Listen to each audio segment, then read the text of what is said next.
for having us. This one goes out to all the commanders out there. It's called victory. I hope y'all like it. 1, 2, 3, let's kick it.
Whoops, let's take that off. There we go. Good evening, folks.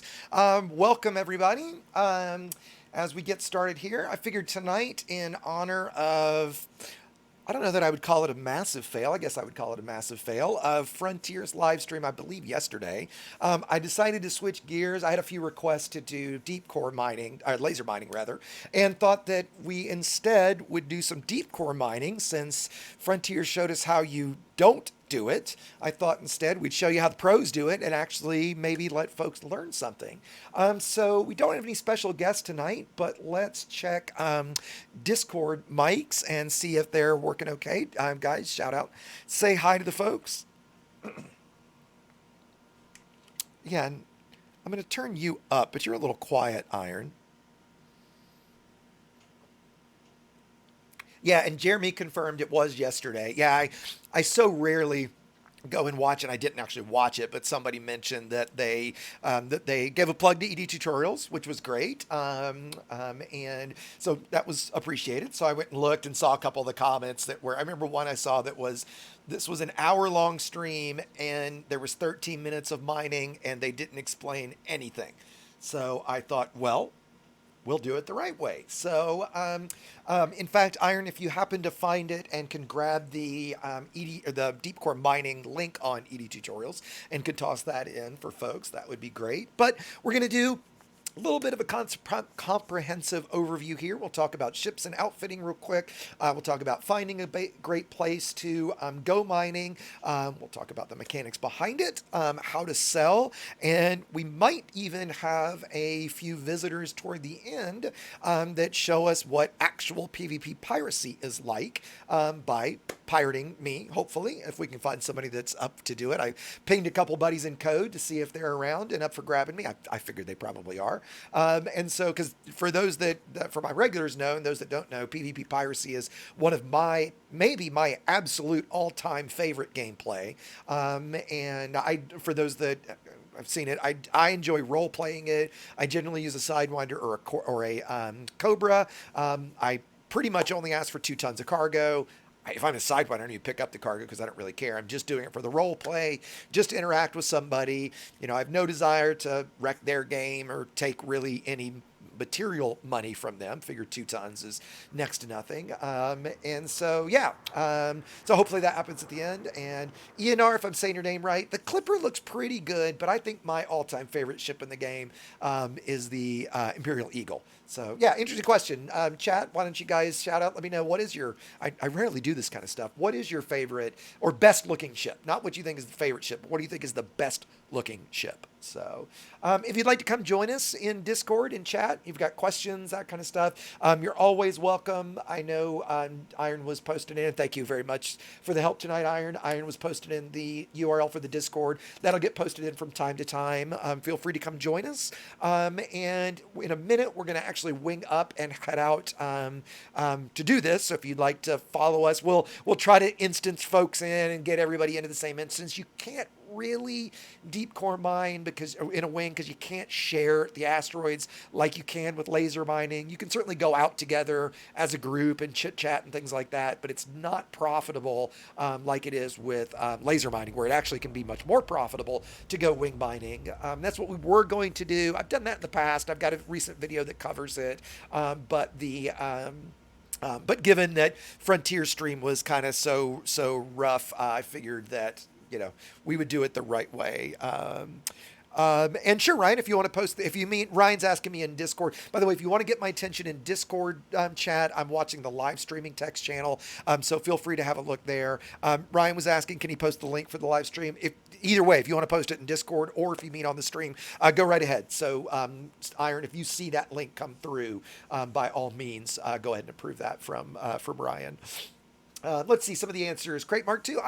I'm mixed on the Crate Mark II. I really hated it first. I've come to like some things about it. The Python. Oh God, no! I detest the Python. I don't like it at all.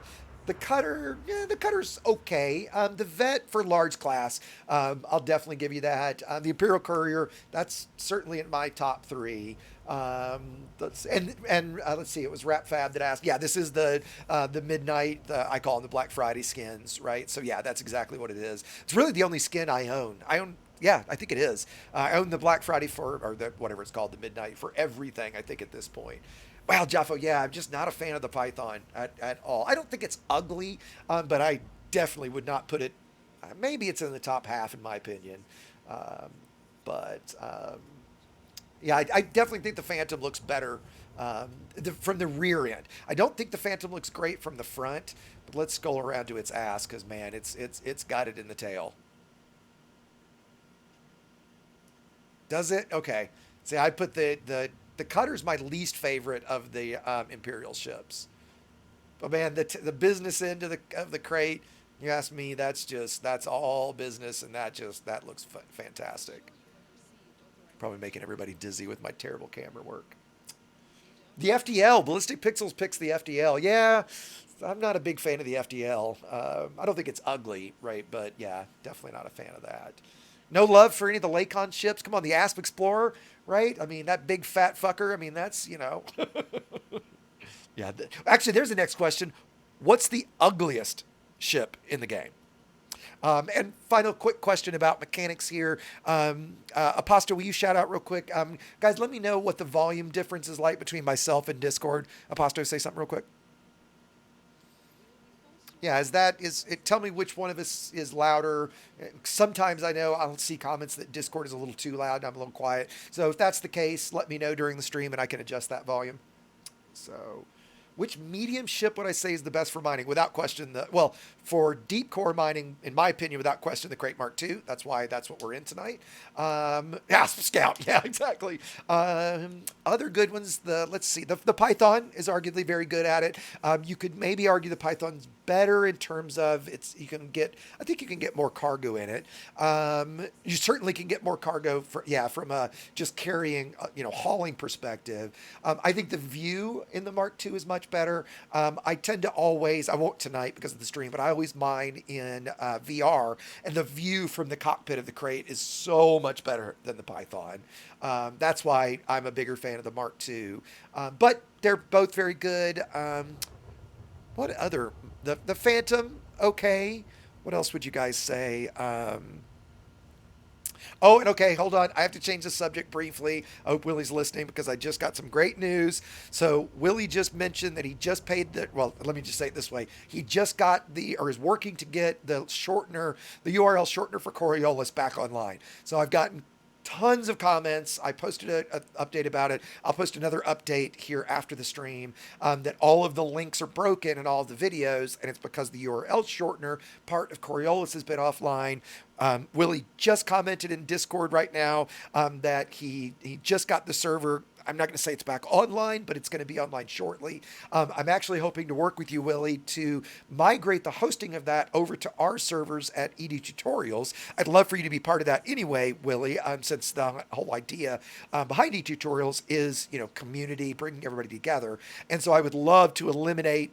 We've already got servers there. We're already paying for costs there. I think bringing Coriolis onto those servers.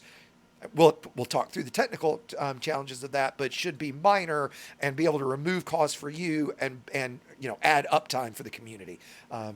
Because we all really rely on that. So thank you very much, Willie. I know a few of us, especially me, have been a little bit of a pain in your ass in the GitHub. So I do appreciate you looking into that for us and getting it back online. I know that the folks in my videos, at least, are going to be very, very happy about that, right? So yeah, and I'm sure it's a bit of a PETA, but between the two of us, again, we'll chat. I'll chat with you after the stream if you've got time. If not, we'll pick it up, as soon as you do have time. So again, thank you, Willie, for that. Really appreciate the update. Yeah. When you think you've actually got it online and working, ping me, and then we'll yeah, I see you're saying you'll do that, and I'll let everybody know, and then we'll look at what we do for the future. So, and I'm happy to help do some fundraising, right, to help cover those bills if that's part of it as well, right? I mean, I don't want you to have to foot that bill. The community uses it, I use it, so let's make sure that everybody else is helping. And I'm sure that folks would be more. I've had several of our guys even already tell me that, oh, hey, I'm willing to chip in for that. So, and the chat you guys can't see because we're actually having it in Discord right now is awesome. He'll let me know when it's going. He's got to pop out right now because he's got to deal with some IRL stuff. So anyway, great. Thanks for stopping by, Willie, and letting me know that. I really appreciate it. Once we get everything going, I'm sure you'll get lots of praise and thanks from everybody on my channel as well, because one of the I put build links with every video I do, and so it's pretty key. So thanks again, buddy. Okay, so back to mining. Let's see. Let's finish up with ship. Type 6 is boxy. I don't mind the Type 6. It's purposeful looking. I think the Type 6 is better looking than the Asp. But yeah, what's the ugliest ship in the game? Is it the Asp Scout, maybe? Is there something I'm forgetting? Type 7 at least looks purposeful, right? It looks like a cargo carrier, right? It looks like what it does. Not good looking, don't get me wrong. And Iron, I'm now going to crank you up to 200% because you're really quiet tonight. I don't know if it's me or... Oh, it's okay. No, you're all good. You're all good. Okay. So let's jump into this. We're talking about ships. We've kind of covered that a bit. What ships are best? Again, I'm big fan of the Mark II. Let's talk about outfitting. So there's a few key mining components that you're going to have. In fact, one of them apparently... I don't know how they do this. Frontier forgot. Well, I know how because they don't play the game. They went out deep core mining and did not bring possibly the most, maybe not the most critical module, but one of certainly the pulse wave analyzer. So the pulse wave analyzer, as you'll see in a little bit, allows you to fire out a pulse wave that analyzes. Good name there. That analyzes all of the rocks to show you which ones are candidates for deep core. So can you do it without it? Yeah, because you can learn them and identify them visually, but man, you don't want to. So you definitely want a pulse wave analyzer, I would say. For this build, I've got a heat sink. I tend to run heat sinks. I probably actually, with the way this build is set up, could easily get rid of that. That's not really required. Probably would be better served by another shield booster on this build, although I've got pretty decent shields. Chaff launcher, I like having that in case a pirate has a go at us, either NPC or human. Anytime. And we're going to be doing this in open. My regulars know I always play in open, so I like having a chaff for this. Shield booster, great utility, obviously. Shield booster, I'm running heavy duty super capacitors, and chaff launcher is lightweight on this build. Heat sink is also lightweight, no engineering for the pulse wave. For hard points, there's two key ones. The abrasion blaster is what's going to allow us to chip off the little fragments after we've exploded the asteroid. The seismic charge launcher is what's going to actually detonate the asteroid for us. So that's the one that's absolutely critical. There is a third, the subsurface displacement missile. I don't even bother with it. It's kind of cool from a mechanics perspective, but it doesn't pay for shit. It doesn't give you, incredibly rarely, it'll find the valuable stuff, but almost certainly it's not. I find it a complete waste of a hard point. Abrasion blaster is only in small class, so that's why you've got a small and the medium. Seismic does come in medium only, actually. So if you're going to deep core mine with a small class ship, you've got to have something that's at least got a medium class. And then thing I like about the Mark II is it's a great weapons platform. So I've got a single fixed, actually overcharged thermal vent beam, calling back to the video I put out earlier today about the thermal vent experimental effect. And then two pacifier frags. The type of combat I'm going to do if I get into combat with this is generally going to be a pirate has a go at me. I'm going to be pretty quick burst damage, single target, maybe a couple targets. I'm not getting into long, lengthy fights where the limited ammo of a frag cannon would be an issue.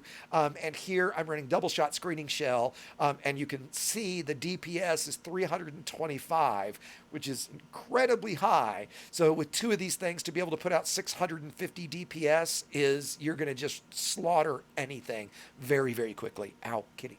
All right, hold on. I might have to take a break in a second. I just realized my cat's in my room, and he's probably going to be a pain in the ass. Going to the core, pretty standard core. I'm running military grade hull with heavy duty deep plate. That's just, again, in case somebody has a go at me. You want, in my opinion, for an open safe ship, you want at least 1,000 hull. 1,500 is a little better, but with this, because I don't have hull reinforcements, I'm going to be right there. The rest is pretty typical: dirty drag drives, long range FSD. why do I have the Guardian distributor on here? I was probably just being lazy. Guardian distributor is fine for this. You're not going to use a lot of distributor for mining. If you're laser mining, you're going to want a pretty full-size distributor. But the crate with the class 7, and you see I've even got a class 6 in it. It's massive overkill, right? So I run the class 6 because it's a little bit smaller. It's lighter, get a little longer jump range. You could use a standard 6A unengineered. If you're going to do engineering, you would do charge pretty much always for distros. You're going to do charge enhanced super conduits. So sometimes you might do weapon focus, but pretty much always going to be charge enhanced. Lightweight sensors, pretty typical stuff there. Let's look at the core. Starting with mining gear, I'm running a class 2 refinery. Some of you guys might be, well, wait a minute, you can run up to a class 4 refinery. Why not that? Well, the main reason is since we're only mining a single element, a class 2 gives us 6 bins, or a class 4 gives us 10 bins. The only difference is at the end, if I'm totally full, I would have 6 extra tons versus if I had 10 bins, I could have 10 extra tons. Well, I would much rather run, say, a class 4 shield generator, right, for 4 tons of cargo difference in the end, right? So I'm on any of my mining ships, I always run just a class 2, or depending on the build, maybe a class 3. I think the Type 9, I still run a class 2 because really that's all you need. Right? If you were just general mining like we used to, just give me everything, anything kind of thing, sure, right? Run a bigger refinery. But in general, right, you want to run just a class 2. Now, I did just see a post from Willie that says we are back up. I am not that I don't believe him, but I'm going to check that real quick on my side. And absolutely, Willie, you're a freaking hero among men, my friend. Yes, we're back online with Coriolis Links. That is phenomenal news. I will post an update later. And now, Willie, let's pick this up. When you've got some time after the stream, if it's tonight for me, tomorrow, whatever worked for you, let's talk about potentially how we can work together to make sure this doesn't happen again, right? Remove some costs for you, see what your needs would be, because this is great news. Thank you very, very much. I hope everybody else joins me in thanking as well, right? And there's a question Derek asks, I'm going to get back to this. Are the bins extra cargo? Well, yes and no. So if you were to fill up, like in this build, I think I've got, 128 tons of cargo space. So let's say I fill up all 128 tons. I could have an extra 6 tons sitting in those 6 bins waiting to be refined. And when I sell the 128 tons at the end, bam, those 6 tons will then get refined, put 6 more tons in my hold that I can then sell as well. So kinda, but not until it's actually refined at the very end. So I hope that answers your question. And great, Willie. Willie's heading out. Thanks again, my friend. I really appreciate that we got this going. So. And tonight, RapFap is asking, what do I plan to mine? We're going to talk about that in a second. So give me a moment. I don't want to jump there. I'm going to show you how we determine what we're going to mine. Next up, we need a detailed surface scanner so we can probe the rings to find the hot spots. So that's a critical component. Prospector limpet, another great one. You don't really even need a class 3, but because of the build here and the limpet controllers only come in odds, so sure, run a class 3 prospector. You want the A-rated because you want the longer range on the limpet. And here I'm running lightweight just to make it lighter. Collectors, we're going to run as many collectors as we can get. Collectors with mining is the key to rapid mining. So you'll see I'm running a class 3 and 2 class 5s. That's going to give me a total of 8 active limpets. So it's not quite as important with deep core as it is with laser mining. So you could make the argument that maybe putting a fighter bay here, maybe putting another cargo rack. You could definitely have that argument and go with 5 active limpets. I tend to prefer the more active limpets because that means I can pick things up as quickly as possible to move on to the next asteroid. The other key here is you'll notice I'm using B class instead of A class. The main reason for this is A class is going to give me, let me show you real quick, is going to get, if they sell A class limpets here, they don't. A class is going to give me a longer limpet lifespan. So if you look here, the limpet lifespan is 420 seconds versus I believe A class is 720. And I don't care about the lifespan of the limpet. I care about its active range. And the A rated for B class, I think, is 1,500 meters. Don't quote me on that. And you see here it's 1820. The same thing with the class 3. It's 1540 instead of what it would be somewhere, I think, in the 1200 kind of range, right? So I'm going to have plenty of limpets that I can bring with me. I don't care about when they expire, but I want them to have the extra range. You might want longer life limpets for like laser mining, where you're just going to have them out. The things are not going to go very far away, and you want them to keep collecting over a long period of time. But for this, since there's going to be a break between asteroid to asteroid, they're probably going to expire anyway. So we care about the distance more than anything. Going with shield, definitely want a shield, certainly if we're doing this in open. I have prismatics unlocked. If you have prismatics unlocked, this is a great use of them because you need something. This is where you would not want to buy weave because you don't care about regen. You care about surviving that attack as long as you can so that you can escape as quickly as possible. Here I'm running reinforced high cap, right? Because I want as much shields as I can get right off the bat. And just with this and that one booster, you see I've got almost 800 megajoules, which is pretty much going to let me survive just about anything, save for a wing gank or if somebody hits me with a ground bomb, right? So it's enough to either let me fight back if it's an NPC or to escape. Finishing it off, 2 big cargo racks. You'll notice I don't have a fuel scoop. I might have to swap this class 3 for a fuel scoop depending on how far we're going. So, since we've covered outfitting, let's talk about where we go from there. So, where do we find these things? Iron, have I missed any questions that are coming through? Okay, cool. I know I'm kind of talking a little rapid fire tonight. Just there's a lot to cover. So, yeah. Okay, you guys are hearing me just fine, correct? Okay. Got to be something on your end, my buddy, my friend. Yeah, if you're not, I don't know how you'd be able to not hear me, but hear Discord. My guess is you're not hearing anything, and there's just something up. So, let's see. Okay, so let's go back to this. So let's talk about what we're going to mine, and then talk about where to get it. So the first thing we want to do is figuring out what we're going to mine. Is we want to look and see what is paying the best at the moment. Now, traditionally here recently, it's almost always been low temperature diamonds, but that's not necessarily always going to be the case, and it certainly has changed from time to time. So the way we're going to find out is we're going to go to commodities, and we're going to look at the deep core commodities, things like serendipite. What are all of them? I've got the list of them's on my video. Void opals, low temperature diamonds. God, what are all of them? Musgravite. I mean, actually, if we scroll down to where is it? To the minerals section, a lot of them are in here, like alexandrite. And you can see the prices. And essentially what you can do is sort the pricing here by highest value. And we see that right now, that's low temperature diamonds. The cool thing is we can get low temp diamonds from either laser mining or deep core mining. And I'm going to be straight up. Laser mining would pay dramatically more. All right. Especially with them paying 1.6 million credits right now. This is an excellent time to go wing mining and laser mining. If I were doing this for profit, we would absolutely be laser mining. I want to make that clear. We're doing deep core mining because it's fun. It does pay well. And, since Frontier got it wrong, I figured I'd show you guys how to do it right. You can use a NAR for it. RapFab is saying, sure, either way. I tend to use EDDB, but absolutely you can use a NAR as well. Okay. So again, we're going to do deep core, but wing laser mining from a profit standpoint would make more sense. Okay. Just want to get that out there. So now that we've determined that it's low temp diamonds that we want, let's figure out where those bad boys are paying this price and confirm how far away it is, and more importantly, that it's in the bubble. Because you see, there's only a couple systems. They have high demand. That's another thing that's important.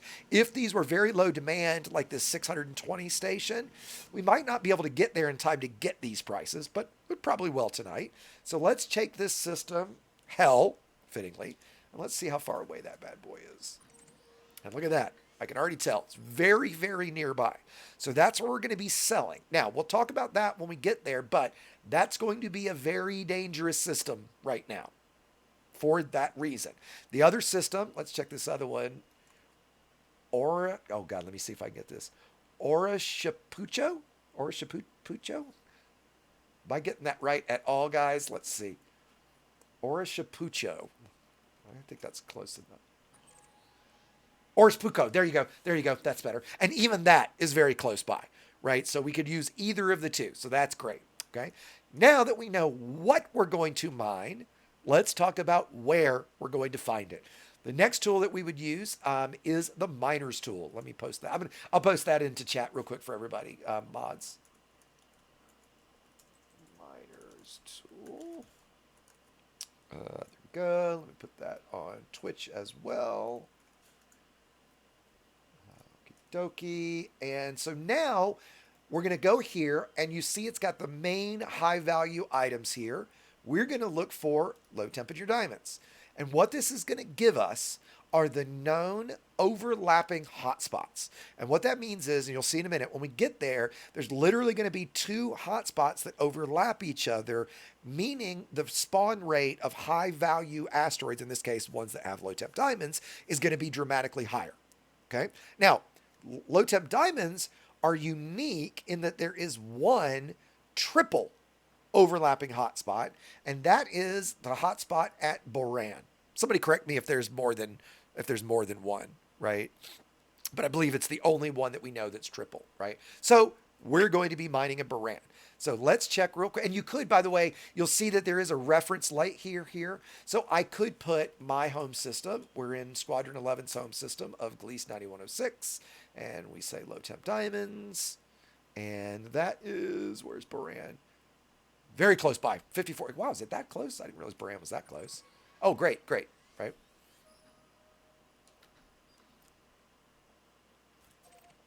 Oh, wait, no. Okay, gotcha. Boran is 200 light years from us. I'm seeing 212. 212, yeah, okay. And if we look, guys, unfortunately, I am going to need a fuel scoop. Right? So there's a couple ways that we could do this. I could head to, this last system with the fuel star. Normally I would do this with laser mining, refuel there, pick up my limpets, and then go to mine and then have enough fuel to go straight from mining to sell without needing a fuel scoop, because in the Type 9 you really want for laser mining, I don't want to run a fuel scoop. But in this build, I can give up that class 3 collector, it not be a big deal, and get a scoop. So let's do exactly that.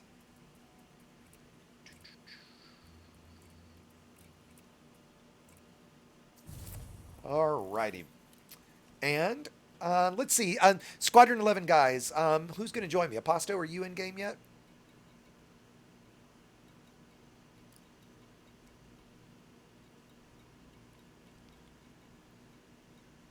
Oh, great. Great. Can you get me in that wing then? Thank you. Anybody else that would like to join us, ping me Aposto or Iron Fist in the live stream chat channel in Discord, and we'll have to here in a minute set up we'll wing you in so you can drop into the instance, ask you to drop from the wing, then you can wing the next person that would need to get into the instance, and that way we can get everybody hopefully into the same instance, right? Stephen Graney says he's on his way, so if there's others that would like to join us, that's great. We can't hear people in Discord. Hold on 1 second. You know what? I didn't notice that earlier. You guys, Aposto, aren't transmitting. That's what it is. Aposto, give me a mic check. Test. Can everybody hear me? Now we're good to go. Absolutely. That's what we missed early on. Forgive me, guys. Sorry. Fortunately, there hasn't been a whole lot of banter from Discord yet. Now let's double check and make sure that volumes are okay. And maybe that's what Darkside or somebody meant earlier that they couldn't hear. So, and there's my wing and Well, I wings. hope everyone can hear me now and I'm not too loud. Yeah, you're sounding great to me. So yeah, if you guys on stream can let us know if what the volume between specifically Aposto and myself is, that would be great. So I went ahead and started jumping. I'm ahead of Great. you guys. I'm Great. going to jump into Boran now and check out the scene. As we jump on the way, I'm going to talk about fire groups a little bit. So let me get lifted off and we'll do exactly that. So I the way definitely have a lot of fire groups on Me too. my mining. Me too. Me too. This is one where you're generally going to have quite a few.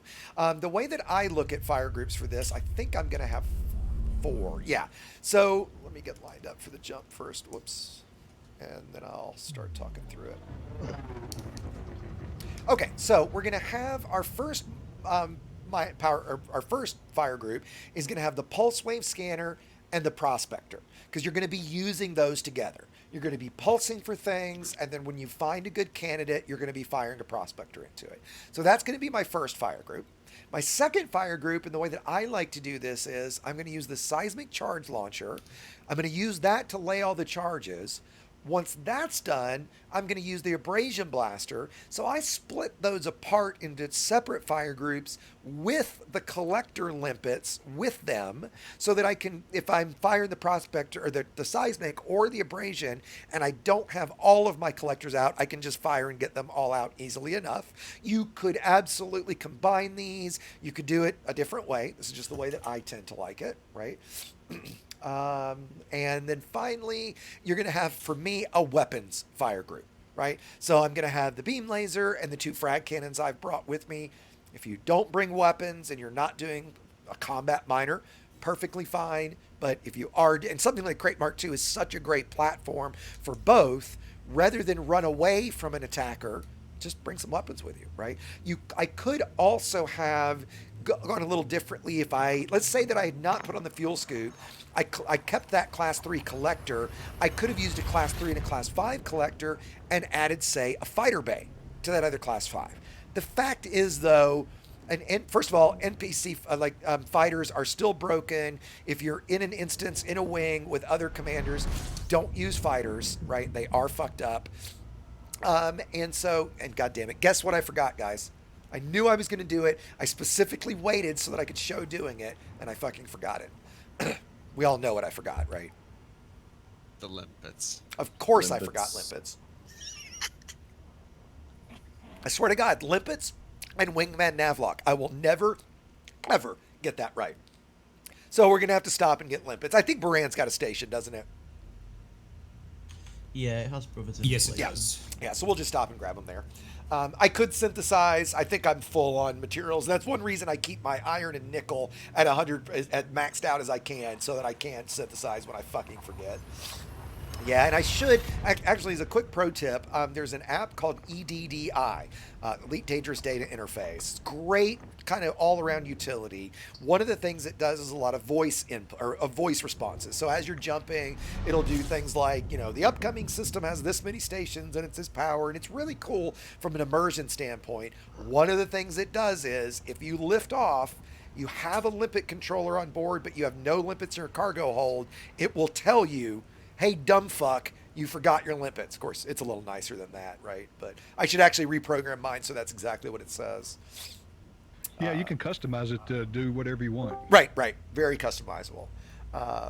So I can't remember where I was when I realized I was out of limpets. I think I had gone through the fire groups. Oh, I know what I was going to say.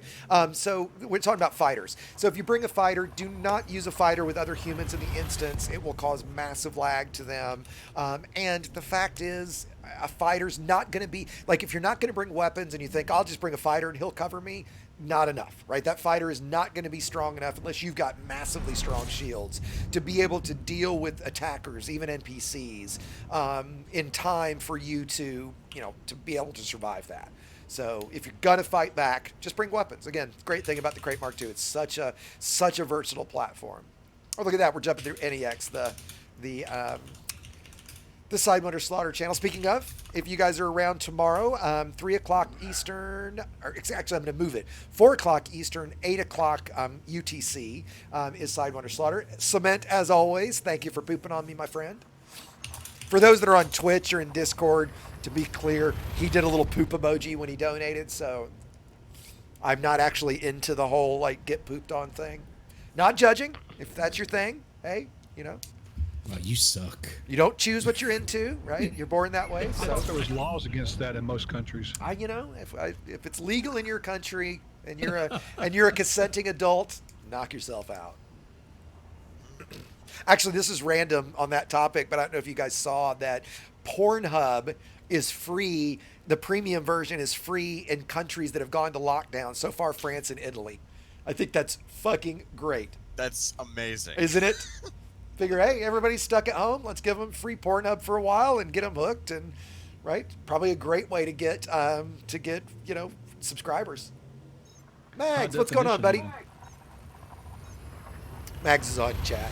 I also heard somebody say that Netflix is gone free, or has maybe a longer free trial or something. Oh, in Spain, right? Ryan must be in Spain because he was quick to let us know that Pornhub is also free in Spain.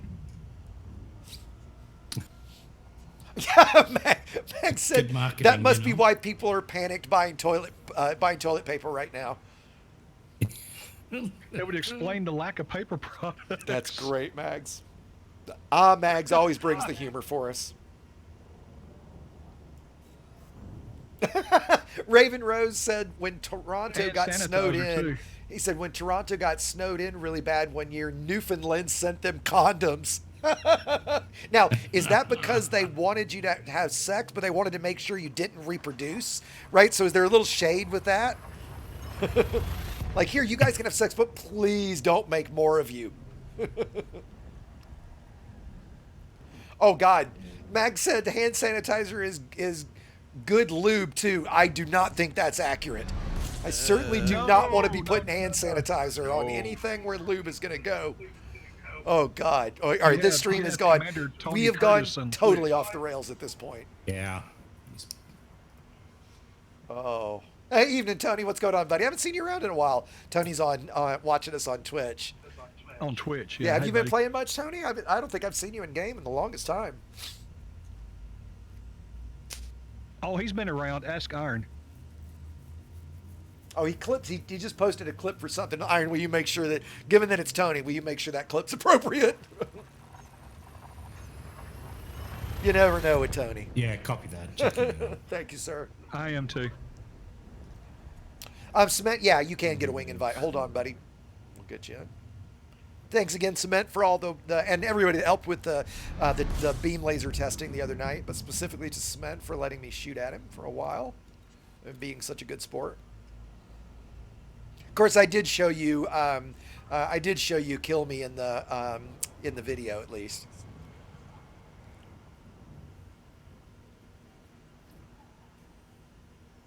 I figure I got tired of showing me kill Aposto in videos that, I'd show somebody killing me. I would show Aposto killing me, but it just doesn't happen. Oh, right now he is sitting there. He is trying to come up with a comeback. He's just racking his brain for something good. There's plenty of things to say. There's just like some things are best left unsaid. I was getting ready to say, I've never seen Aposto so restrained in a long time. I mean, For if those you know that the don't truth- know, I am kidding. Aposto kicks my ass on a regular basis. Yeah, we did kind of go, Rat Fat said we went a little Yamix mode there for a bit, didn't we? I guess that's what happens when you've got a bunch of jumps and you're bored. Okay, so let's see what we have in the area for stations. Garay works. Let's double check that and make sure that it has restocking. Always a good thing to check. Yes, and it does. Certainly does.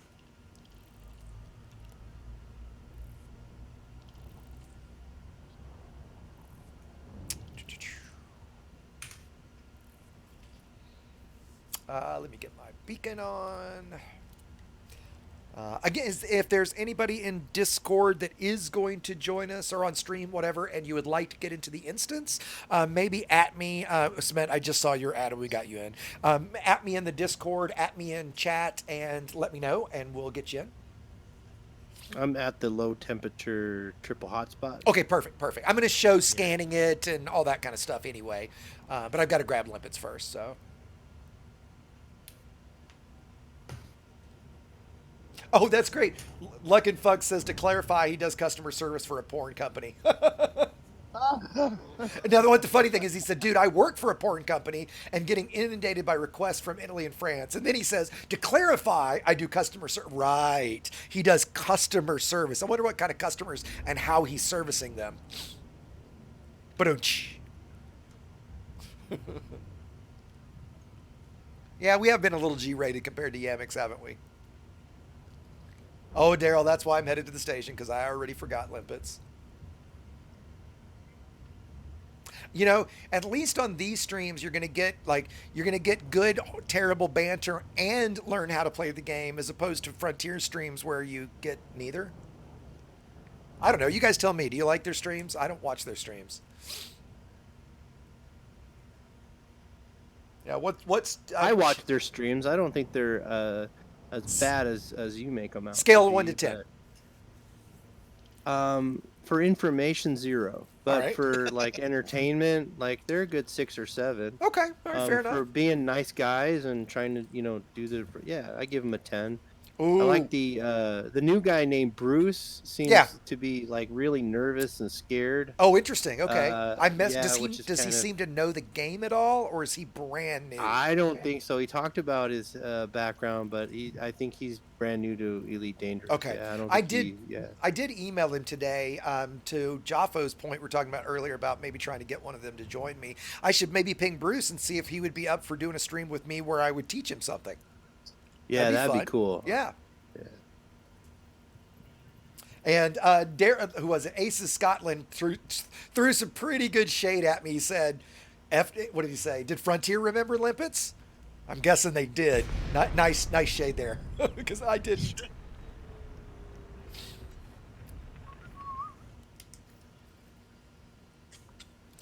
This is random, just popped in my head. If we have any racers, if any of you guys are sim racers, we have a sim racing league here at the Discord at level 11. We're in week 2 of a 6-week season that we just started.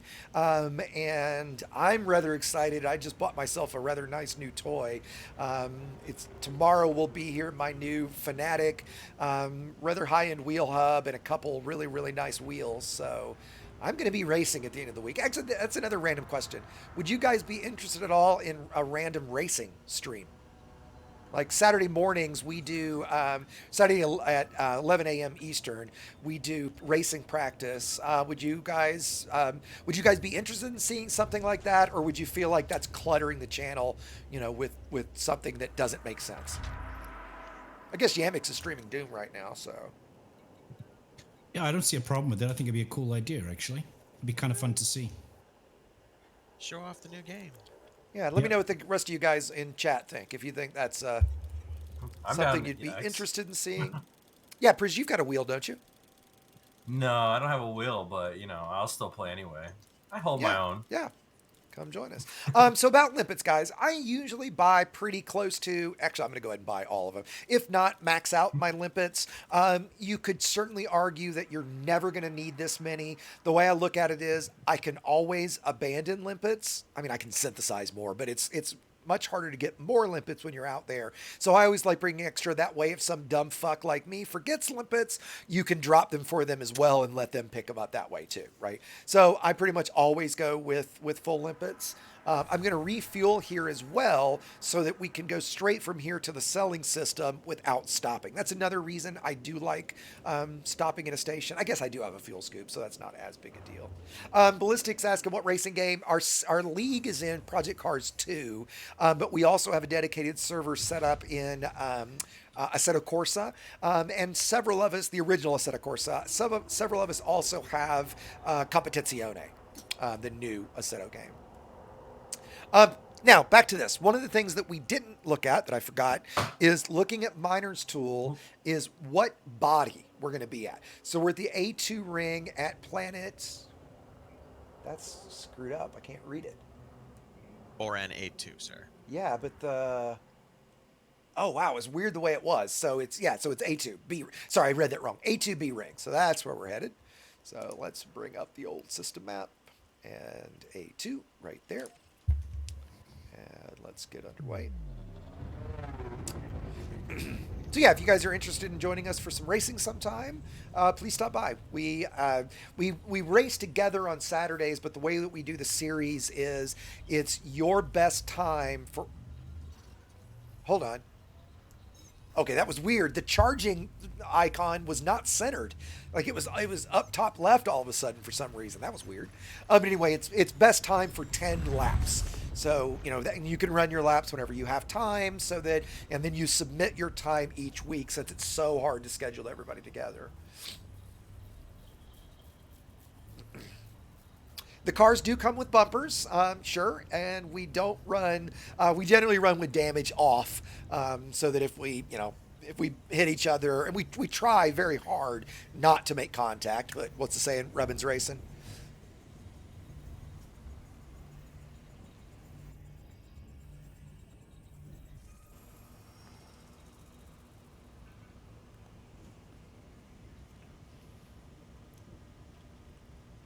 All right, so as I said, when we get here, I know, and I might even have it might even just show up directly, but I'm going to show you guys how we would probe to find the hotspot if this was your first time here. So that's what we need the detailed surface scanner for. So I'm going to switch over to that fire group. There we go. You'll see in the bottom left it says out of range. When it either says like 3, meaning you got 3 probes you can fire, or it says too fast, you're within range, and then if it says too fast, you just need to throttle down so that you can probe it. Speaking of Pornhub and probing, boy, I just got the dad jokes like crazy tonight. I didn't get any sleep today, so I'm kind of a little punchy right now. So, Correct me if I'm wrong, but I think Ian Bell, the co-creator developer for Original Elite, is also a programmer on Project Cars, is he not? I think somebody told me it's not the same Ian Bell. Well, I know for a fact he was on the first Project Cars team, but I don't Okay, know. then it is, right? And I can verify that. I but debated don't this with know somebody. personally So about the okay, second. okay. So then it is, right? Okay, so which is an interesting tie-in, right? Again, as Jaffa was saying, the Ian Bell who worked with David Braben back on the original Elite, and then they had a falling out at around Elite 2, I think it was. Ian Bell works at Mad Cat. Not Mad Cat. At shit, what's the name of it? Somebody's gonna tell me. It's the Mad Engine.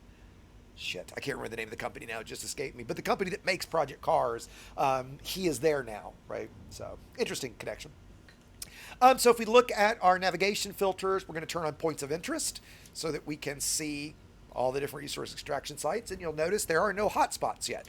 I could drop in on one of the wing signals down there if I was just coming with friends. But let's look at how to probe this bad boy. You see where it says surface scanner out of range. We'll get a little bit closer. Generally, kind of once it fills your full field in the main part of your windshield, you're close enough. But I'm surprised I'm having to get this close.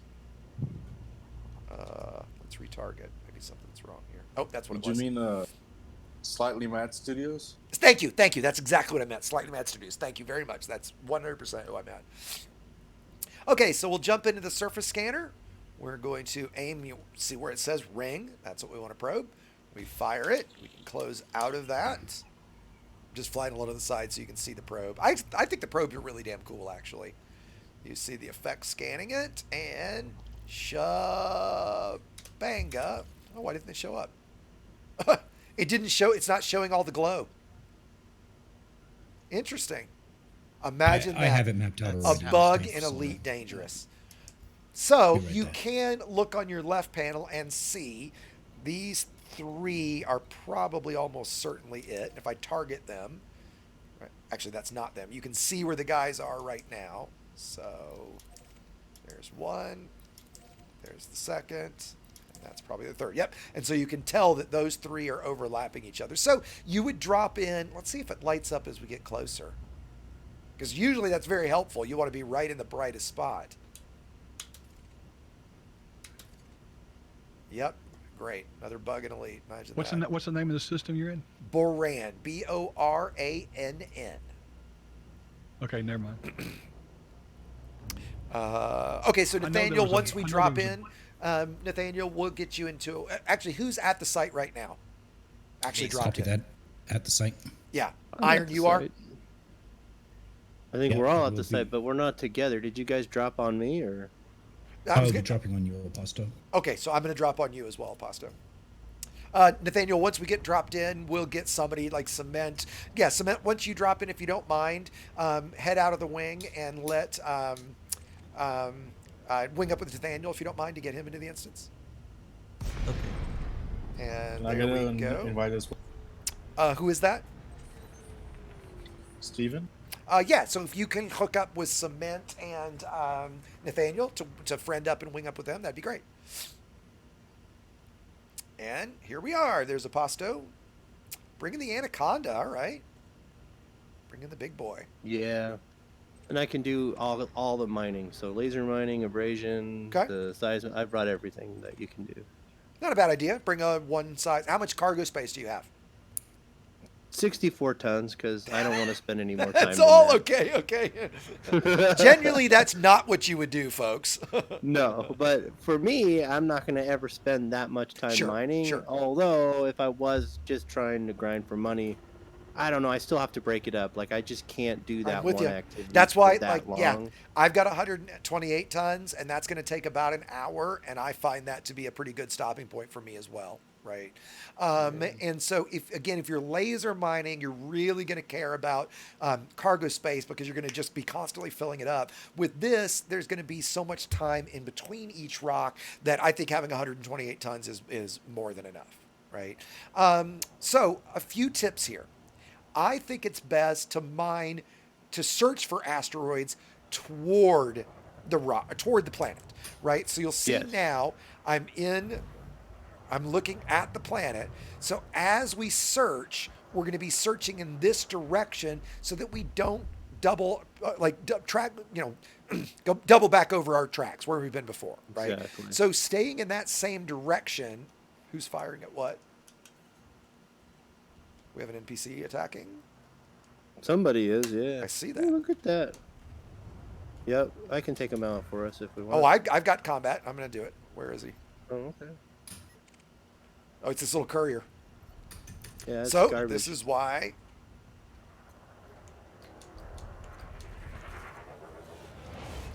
So let's take this guy at first. And generally, the way this is going to work, if you drop into an instance and you have cargo, you have low temp diamonds or whatever in your cargo hold, a pirate is almost certainly going to attack you. So you want to always start an instance of a session of mining empty. All right. So if you're going to stop mining, you're going to quit for the night, you're going to quit for a while, you might as well go sell whatever it is that you have, because if you restart the session, a pirate is going to no doubt show up and try to steal from you, right? So you might as well just at the end unless you've got weapons, especially with laser mining, you might as well just go sell it. Okay.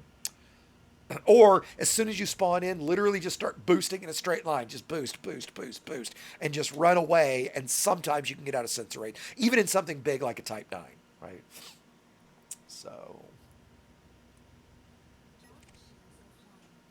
come on, Cement. Surely you can kill a Sidewinder.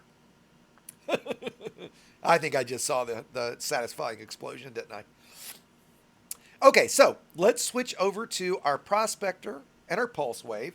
Another tip for this is you're probably going to want to use night vision, right? It's actually rather pretty right here, right now, with the way the light's coming through the fog and the volumetric effects. But let's turn on night this vision. is really pretty. Yeah, I yeah. love the volumetric right Yeah, now. totally agree. And that's why I don't love night vision, because it just, I don't know, it just kind of fucks it all up, right? Like right now, that's just, you ask me, that's really pretty looking. So let's start searching. This is where skill gets involved, right? And this is where also VR really helps. Like, being in VR and being able to, fire off the pulse wave. I mean, you can do it this way, I suppose. And looking around and looking for those bright rocks, and I see one over to the right, is what we're looking for, right? There is a single model of deep core asteroid that we're looking for. That model doesn't always have fissures that we're looking for, but it usually does. And so you can start to get where you can identify it visually from a distance. The one that you guys see on screen right now that's I'm approaching is pretty bright. I don't think that's going to be one. Sometimes you're like, maybe, but then when you've got one, like once you get the hang of it, it's like, okay, yeah, that is definitely one. And that might be one over I to have my a right. fighter deployed, so let me know, guys. There's another Okay. pirate coming. Okay, roger that. NPC. But let me know if it does anything bad for you.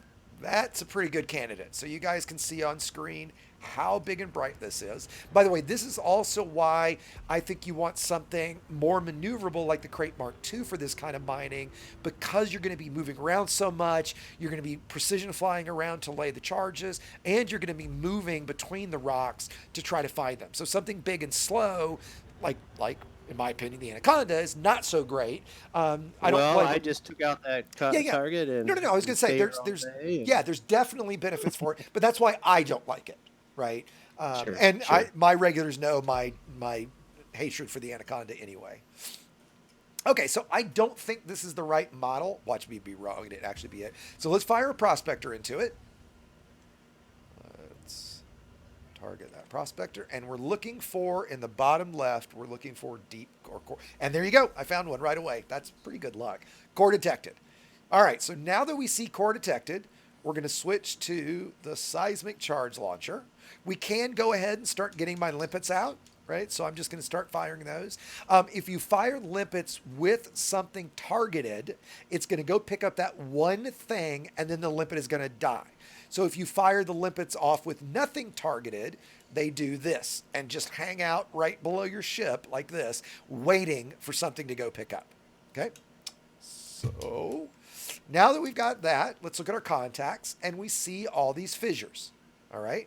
Does this one have any? It's got a couple. So it's got a couple subsurface ones. Actually, if I had the subsurface displacement missile, I would actually be able to get these 3.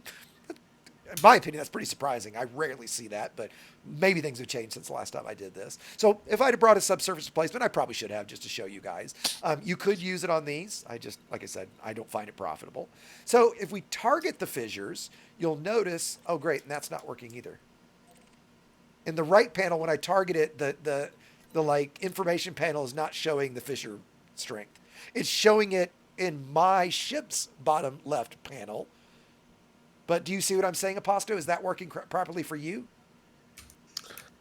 I'm trying it right now, and I think I'm getting the same problem. So what Okay. exactly are you seeing? I'm just seeing if I target the fissure in the left contacts panel, it just shows asteroid fissure. It doesn't show me the strength of the fissure like it normally would. Yeah. Now, I can still see it, so it's not the end of the world, right? And so what we're looking for is there's average, low, and high strength. And that's going to depend on the size of charge that we put in it. Now, if I remember, if you put 3 highs on 3 highs, that's generally enough to crack it. So we're going to select this high, or you can just do this visually, right? So I can't just select it visually. That's an average one. There's a low, right?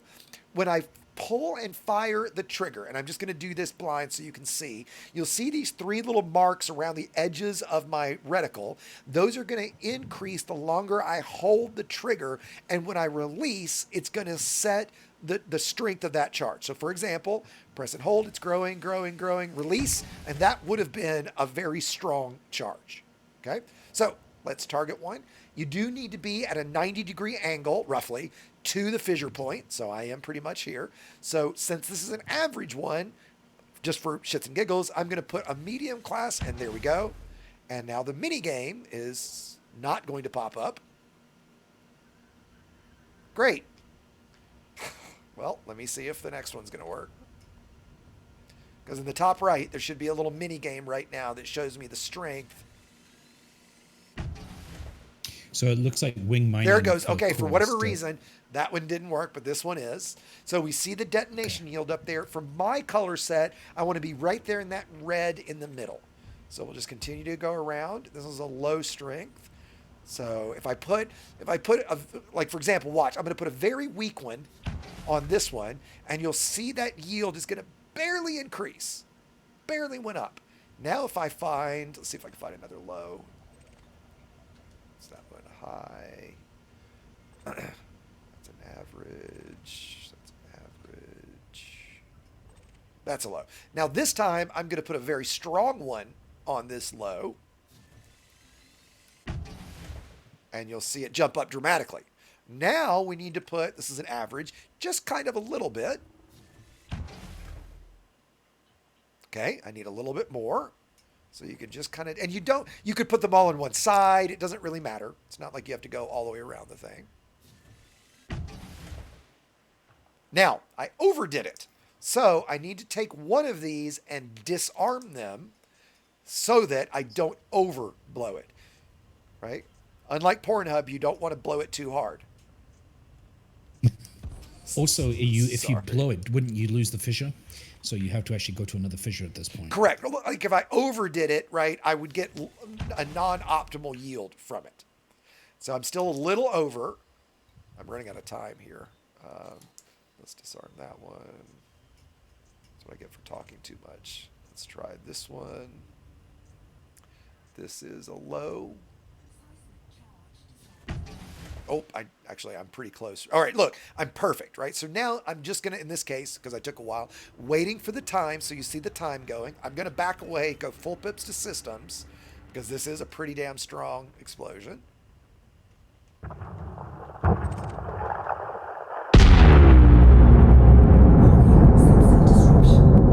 It's also a very satisfying explosion as well. So I cranked the game audio up for everybody really quickly. So now we look on our contacts and we've got all of these fragments, all of these guys. So if I open my cargo hold, do I have them set to... Okay, there we go. And now you can see my limpets are off to the races to pick them up. So let's switch over to the abrasion blaster. We're going to start targeting these surface deposits and firing to chip them off.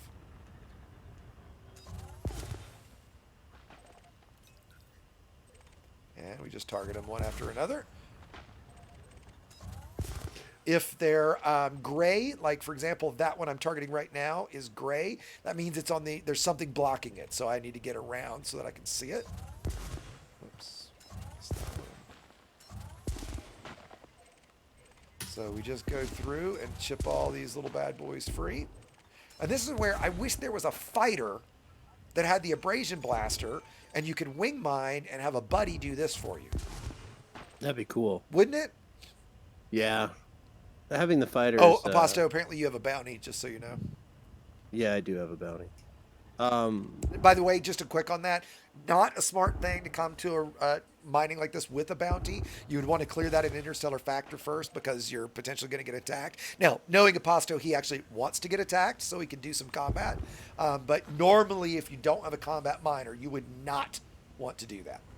Also, my collector limpets will collect materials that the Sure. The pirates are dropping. So talk more about that, Aposto. Explain more what you mean. So like multi-purpose playing, right? So right now, since I'm mining, I also have enough weapons on the Anaconda with a fighter as well, and everybody's here.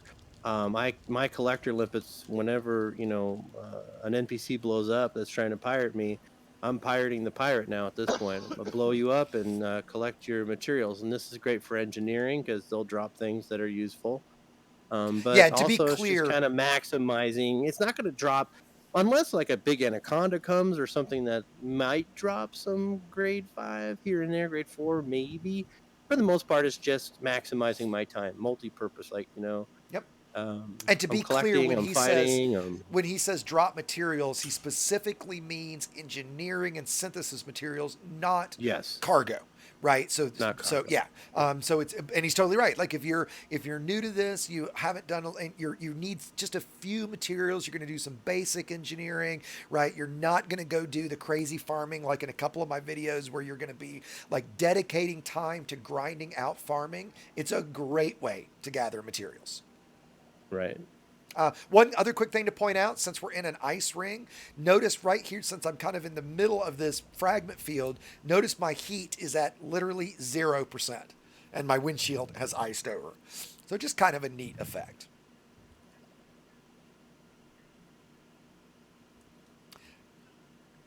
We'll go find another one after we pick up everything here, and I think we have. Again, you see how quick that was. I let my collectors die for some reason, so that would have taken a lot faster. I just didn't notice all my collectors had died. So again, the key, while those are collecting, I can head out and start looking again. And this is where night vision really comes in handy since it's so kind of dark in here. Yeah, very much so. Let's get back up out of, and I'll show you what the remnants of this look like. And I think, honestly, I think Frontier did a fantastic job with deep core mining. I think it's fun. The graphics are cool. The little mini gameplay is fun. It's challenging. It's easy to explain, but hard to master. The search for things and trying to get good at finding the various rocks. So I really have to give them credit. I think they did a really great job with this. Right now, again, if you're doing this for money, this pays well, but laser mining absolutely pays better. By like probably double what you can make with deep core. But this is a lot more fun than just sitting here blasting away with a laser.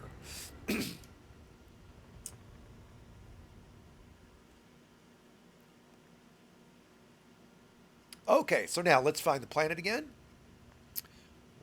There it is. And we'll go back to our pulse scanner and we'll start searching again. And you see that one kind of looks like a possible. They're never that close together. Well, I shouldn't say never.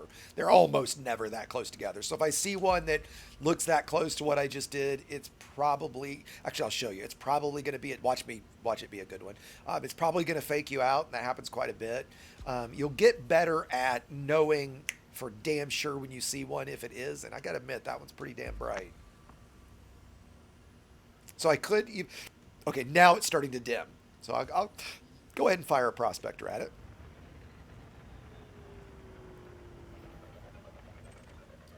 But I bet you it's not going to be.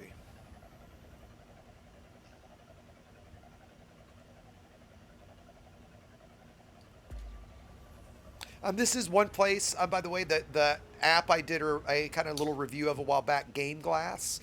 And look at that. Jesus, of course it is, because I said it probably wasn't, and we found another one. Game Glass is really actually probably the most useful thing about it is for mining, as if you're running it and you fire a prospector limpet, you don't even have to target the prospector for it to return the data into Game Glass. So you can fire a prospector, go on to the next one, fire another one, and just wait and see what Game Glass says rather than having to target it like I just did. All right, let's do this one more time. So again, we'll look at the different fissures, and they're still not reporting correctly. But we'll just do this one manually, and I'm going to do this one rather quickly, so at the end I can show you how to detonate yourself. So that's a low strength, so I'm going to go ahead and put a very high charge in it. And the charge didn't, oh, I got the, oh, it's on the other side, so I misaimed that one. So it did not stick. That's why it didn't show it. And that one's stuck. And here's an average, so we'll put a medium in it. There we go. And how are you guys doing, by the way? Iron and Imposter, are you guys finding them pretty good? Or? Yeah, I just found one actually. It's Excellent. pretty fortunate. Excellent. Yeah. High strength as well, which is nice. And another one there. And you see we're right there. So now we need to put just a little one. A low strength. I really probably want to find a high strength one. There we go. Put a little bit on a high strength one to get me into that optimal range. There we go. Okay, so now, again, I'm going to back away. I'm going to go full pips to systems. Actually, I take that back. You know what? Let's go 222, and I'm going to get really nice and close. Actually, I'm going to go 0. Let's go 0 to 3-3. Get nice and close and let you guys see what the damage does here. If we look on the left panel, we select one of the charges. We can go ahead, see the timer there. I've got 58 seconds left. I can go ahead and speed that up to 10 seconds. Once I click detonate now, let's see how much damage I take. I don't think it'll drop my shields, but I bet you I lose at least a ring.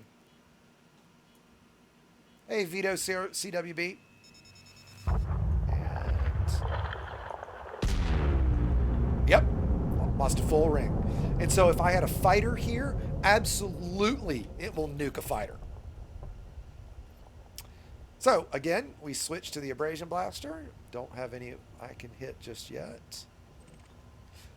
So for those that watch the Frontier mining stream, are we given a little more information than they did? Is this a little more helpful? Look at me throwing shade at Frontier all night. Yeah. Those in the Discord know. Hands down, no comparison.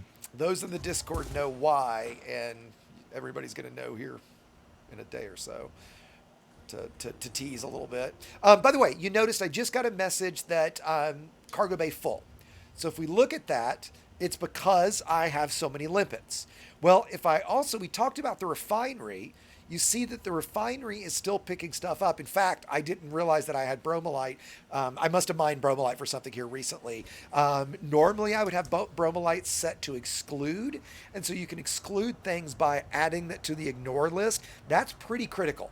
You want to add everything except for low temp diamonds to the ignore list so it doesn't even bother picking it up. Because in this case, I'm going to vent out this bromolite so that I can use that bin. All right. So this is where we talked about early on having a smaller hopper with only 6 bins, and that gets filled up if I run out of cargo space or my cargo is full. In this case, I'm just going to dump off some of these limpets. Oop, not those. Some of the limpets, and I abandon them so that, I'm not going to pick them back up. They're marked as free and abandon. And now you'll see what's in my refinery is very quickly going to refine and bam, pop right into my cargo hold. So watch this. There you go. And now we've got some free space. So let's continue to chip these things off.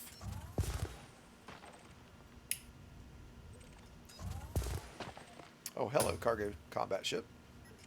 Nathaniel. All right. Is that... Nope, there's a few more. And this is the main reason I prefer something really maneuverable like the crate, is getting in. I mean, you can do this in the Anaconda, certainly. And I know some of you guys really love your large class ships. I don't. And so that's why. But this is why, from a mechanics perspective, I enjoy the crate for this. Whoop.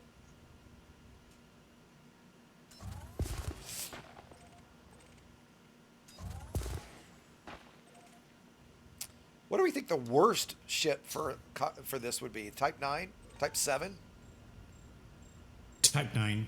Type 9's really bad for this. It's not at all maneuverable enough. Yeah, right. And it's too big to get in here, right? Yeah. No, I like the Type 9. Type 9 does good with For FA deep, off. for deep mining. core. Sure. Not laser. Like, I'm deep in the core. Anaconda right now for deep Well, core. let me ask it a different way. What do you think is the worst ship? Oh, and by the way, guys, I didn't notice, again, my limpets died. And I can tell that when it says 3 / however many of each of them. So I just need to get them back out there. And it's because, again, I have the extra range and the lower lifespan, and I just wasn't paying attention. And they'll notify you when they die, too. Like, collector limpet expired, or comes up. Or if you have the voice turned on for it. I would say the Type 7 is the worst for deep core mining. But the Type 9 is not bad with 100% FA off on maneuverability. Sure. And with dirty drive, with engineered drives and everything, sure. Right? Yeah, with engineered equipment. Yeah. And as absolutely. Daryl said, Type 9, unless it's fully engineered. And that would help, right? Yeah, if it doesn't have engineered on there, it fucking sucks. Yeah. Cordaw was just pinging me. I'm going to invite him to our wing. Oh, it's showing I a haven't reachable. seen him in a while.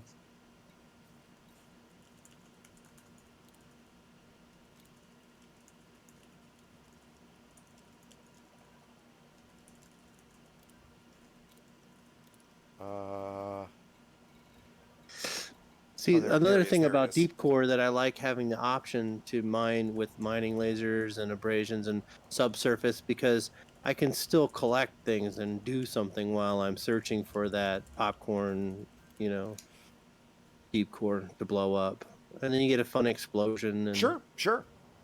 So I say if you're going to do deep core nowadays, you might as well, and you're doing it for fun, you might as well diversify a little bit and give yourself, a bunch of little things to do while you're doing it. And that's why, and that's, again, a reason I like the Crate Mark II, because I can do exactly that, right? Yes. I can bring weapons. Yes. And it's a lot more fun to do combat in this, certainly than the Type 9, for me personally, than the Anaconda. But I know a lot of people enjoy combat in the Anaconda, so, there's a lot to be said for that too, right?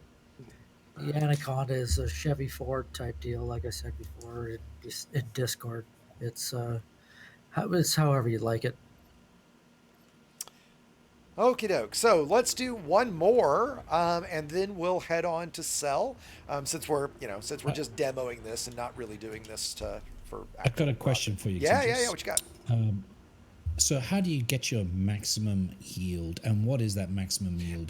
Gotcha. Great question. So the maximum yield is when we saw the little mini game, right? Making sure that before we detonate, it's in that middle area, right? So that there's nothing above the middle area and nothing below the middle area. Everything is ticking right in that center area, right? Then the maximum yield is usually around 13 to 14 per mined cargo when you're done, right? So I've done 2, both of them I got optimal yields, and I've got 27 total tons. Excellent. Does that make sense? Is that what you're looking for? Yeah, basically. Yeah, It's more for the viewers. Yeah. No, I For knew it instance, was. you get a low I knew it yield was. of 8 Yeah. if you don't do it right. That's right. So In fact, you might get as maximum few of as 25. you might get a few as 2, right? And then there'd also be no freaking fragments because you overblew it, right? So yeah, no, great question. Thanks for bringing that up. And yes, And what I about knew if you you fail knew to that. crack the rock properly. Same thing. If you fail to crack it, you can't even try again, right? So failing to crack is, I mean, both of them are bad, but failing to crack is almost worse because you're not going to get another shot at it and you're going to get nothing out of it. You can still laser mine it. You can. That's right. Because that's another thing. We could actually have also brought lasers. Actually, can you? Yeah, we could have brought lasers. And you can laser mine laser mine it pieces, before you. Can you laser mine Yeah. it before you crack it? Yes, you can. Yeah, and Yes, you I can. actually feel kind of dumb that I And then didn't you bring a can crack laser it. with me because that would increase your yield actually. Right? Is that what you're doing, Apostle? You're laser mining it first? I'm just laser mining, abrasion blasting, subsurface. I'm just doing everything. Yeah. Okay. Cement, you were Yeah. about to chime in. Yeah, it doesn't normally always do it though. Doesn't Like, normally it always doesn't- do not able like to, provide. laser mine. Okay, gotcha. Yeah, you're not always allowed to laser mine. Yeah. As we move from each rock to rock, I'm going to put pips and engines, close my cargo hatch so that I can get a little more speed. You are going towards the planet, correct? I am going toward the planet. That's correct. And you could choose to go away from the planet, whatever direction. You just want to be consistent about If that. you take a moment to turn around if you're headed toward the planet, if you're up above the plane where those volumetric effects sort of dissipate, you can see the big clouds of where you've been just blowing up the and you might want to turn around right now. And I'm see if doing you that see right it now. from the viewer. Yep. I'm doing that right now. That's really pretty and Yep. cool, And and it kind of marks where you've been too. Whoops. Does anybody know that if you drop in like in the lightest gradient you can, does it affect it if you decide to go towards the planet?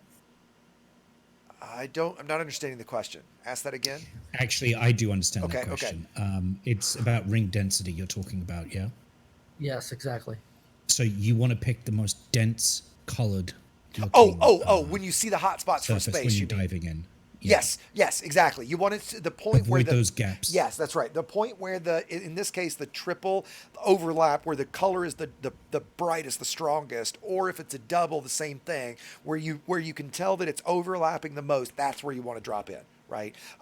With other things like void opals or painite, if that comes back, those are only doubles, and so again, you would find the as much in the center of the overlap as you can get. Right. But if you drop in on say a white, we'll say a very light yellow, like the lightest you can find, and you start going towards the planet, okay, will the gradient follow you? Like, does the game? No. Okay. So if you drop in on a white or the lightest you can find, that's what you're stuck with. Correct. Yeah, you want to get the deepest yellow. Correct.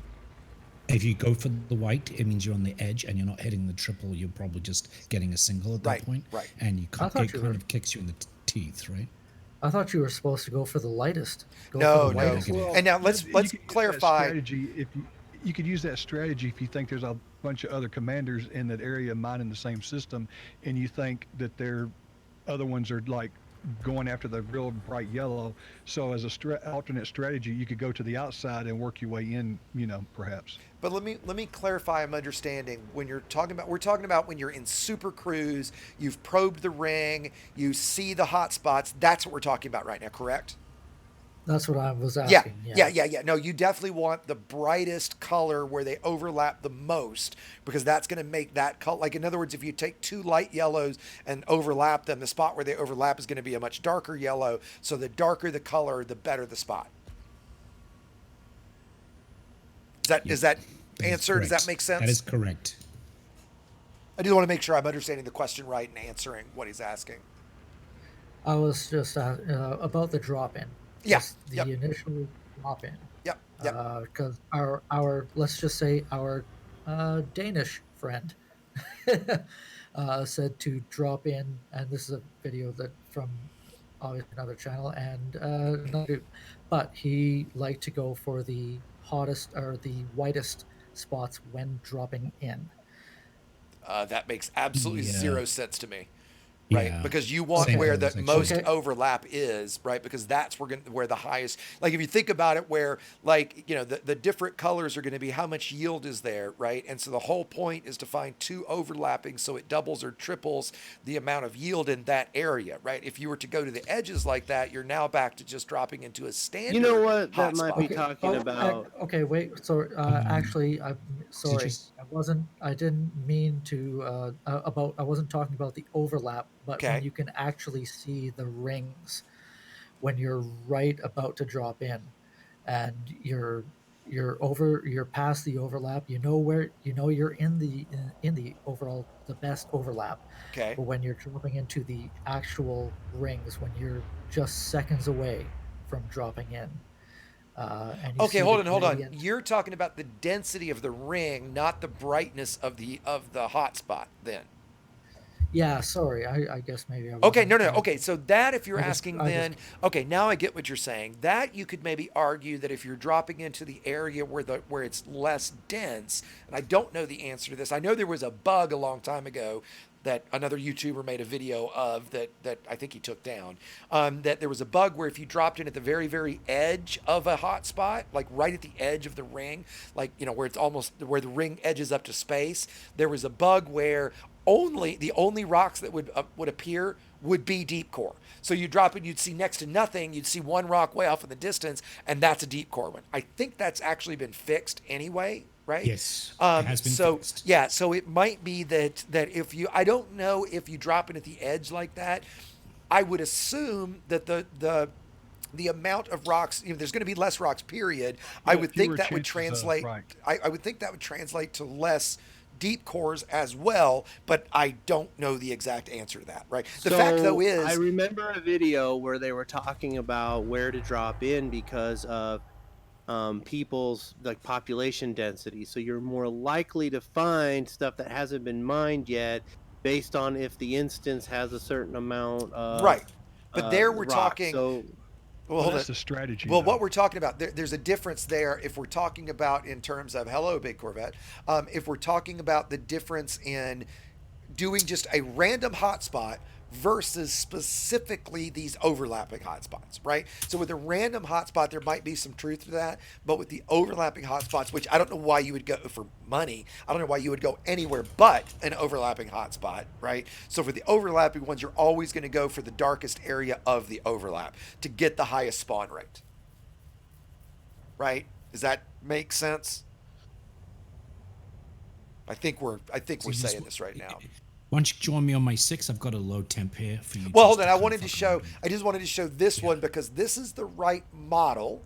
I can see on it that there is surface fragments, but if I scan it, you can see that it's not super bright. And if I prospect it, watch me be fucking wrong again. This is not going to have a core. And these are the type that fake you out, right? But it is, and it doesn't make sense to stay here. Now, it is a 25% low temp diamonds. So if I had a laser right now, hey, that's a pretty good, that's a pretty good bit, right? So again, I should have brought a laser for this. But if I look, there is one surface abrasion. So I can target that. switch to the abrasion blaster, chip that off, if I can hit it. And now, oh, all my collectors died. Toss out a collector and let it pick up that 1. So I just wanted to show that real quick, Iron. In fact, I think unless you did you say you have a core? Yeah, I do. I've got a core detected, low temperature diamonds. Why don't you just demonstrate one more time? And and then I'm going to go to my sell. 6. Sure. Yeah, absolutely. I don't know, Shippy, if you happen to be watching, or any of the code guys happen to be watching. If you guys legitimately pirate me, I won't wake out on you. Because as we get ready to go, we'll talk about strategies for how to get pirated, how to survive a pirating attack. Oh, I will shoot the fuck back, dude. I'm sorry. I'm going to kill everybody who tries to kill me. Well, I'm not going to show that right now. I'm going to pretend. Take my 1 diamond. No, hey, I have 1 ton, and I fucking want it. Sure. I love pirating. It's so much fun, and if you want to fight, you can, and then you don't have to be a murder hobo when you're pirating, but when you run across people that get salty and angry about it, that's kind of fun as well, right? Oh yeah. There's multiple aspects to it that I think it's a good time. Can be. I don't want to promote that, but I think hey guys, have fun, right? So we see that this one is plenty bright. There's already a prospector in it. You see the prospector's telling me it's got low temp diamond, but because I didn't put my own prospector in it, I don't see any of the fissures. So let's fire our own prospector, which I think is, I don't know if that's a bug, but it's fucking stupid if it's not. Yeah, shoot your own prospector, see what happens. Oh, it'll show me. That's a bug. Yeah. It'll show me. And there they all are. So let's do this one more time. Let me get all my collectors out. We'll do these at the same time. Whoever's in that vet, if you can move, that'd be great. I probably missed that one. That was a pretty shitty shot. Let's go to this one. Actually, that's on the other side.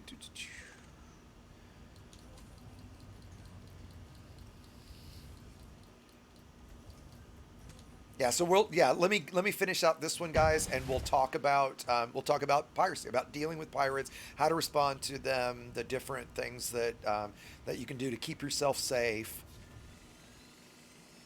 Because there's very little reason to not do this in open. Especially, certainly with engineered ships, right? If you've got an engineered ship, you're comfortable with, you know the game pretty well. Like I only farm or do this in open.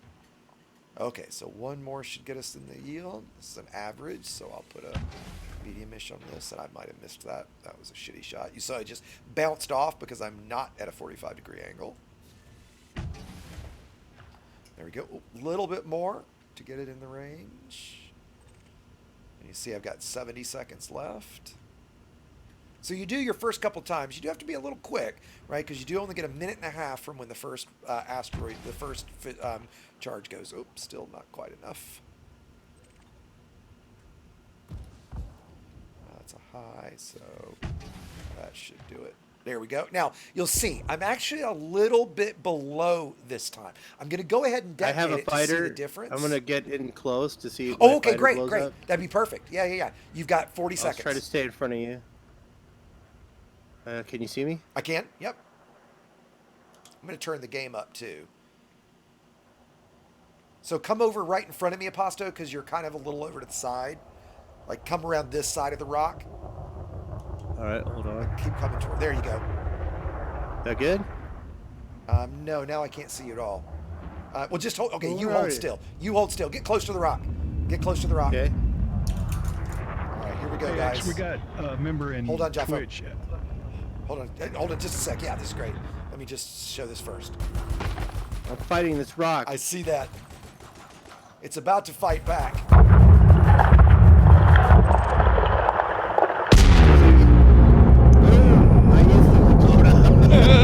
There we go. That didn't last very long at all. And Jaffa, what was the question? Thanks, buddy. We got a viewer in Twitch, Triggs, TRIGZZ187. I don't know the specific question yet. It says, "Hey, Exegius, had a question about engineering in Coriolis." Okay. Gonna need more details than that. That's pretty open-ended. Right. So we'll go ahead and farm off the rest of these. My collectors are out there. You do, by the way, guys, you do, when you fire the abrasion blaster, you do have to press and hold. Oh, and shit, I meant to see what the yield was. We'll see how many I actually get out of it. It looks like it was pretty good, actually. I'm mining these pieces of the. Look at, I'm laser mining right off the little pieces. Okay, Yep. so are you actually and picking up fragments are coming off. Are you picking up my stuff? Probably. The only reason I asked is I wanted to know how many this one was going to give me. Not a big deal if you did. I just wanted to know if you were taking it. Well, it's just the laser mine. I'm not. No, I know, but it's you have just collectors interesting out. That's what I'm asking. Oh, I do have a collector. Okay, out. no biggie. It's not collecting No anything, biggie. No biggie. though. Just one collector. But still, that will affect the number, and I just wanted to know. So it looked like the yield from this was essentially the same as it was last time. Oh, I don't have my cargo scoop loader. It's only got one piece, so Okay, it shouldn't all right. affect it very Okay, much. cool. Then leave that for now if you don't mind. Yep. I won't collect anything. Thank you, sir. It's just kind of funny that I'm getting fragments coming off. You're getting fragments from the chunks. Is that right? Yeah, that's cool. Yep. I thought you would. I remember doing it before, but. Which is, again, I keep saying this, which is why I should have brought a laser with me. I just was so focused on doing just deep core. Is that a standard mining laser or you got a lance? Just a standard one. Do you have the lance? I sold them, never went and did it again, so I'm missing it. Yeah. So for those that don't know what I'm talking about, the mining lance is kind of arguably the worst of the power play modules. By the way, if you can hear me and you are not pledged to somebody in power play, stop next time you're in game, stop now and pledge to someone. There is very, very little negative to it. I'm going to cover that in a video here soon. There's very little negative.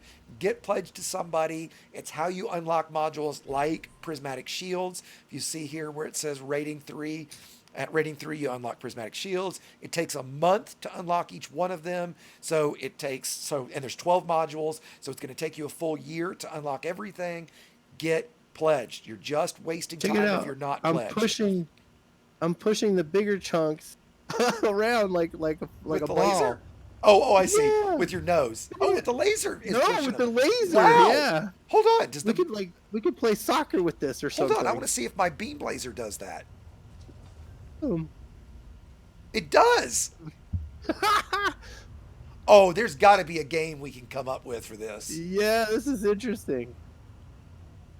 I had no idea. I've never tried this before, I guess. I feel like I'm playing Half-Life 2 all of a sudden. Yeah, like doing some Give me the physics gravity puzzles, gun. right? Yeah.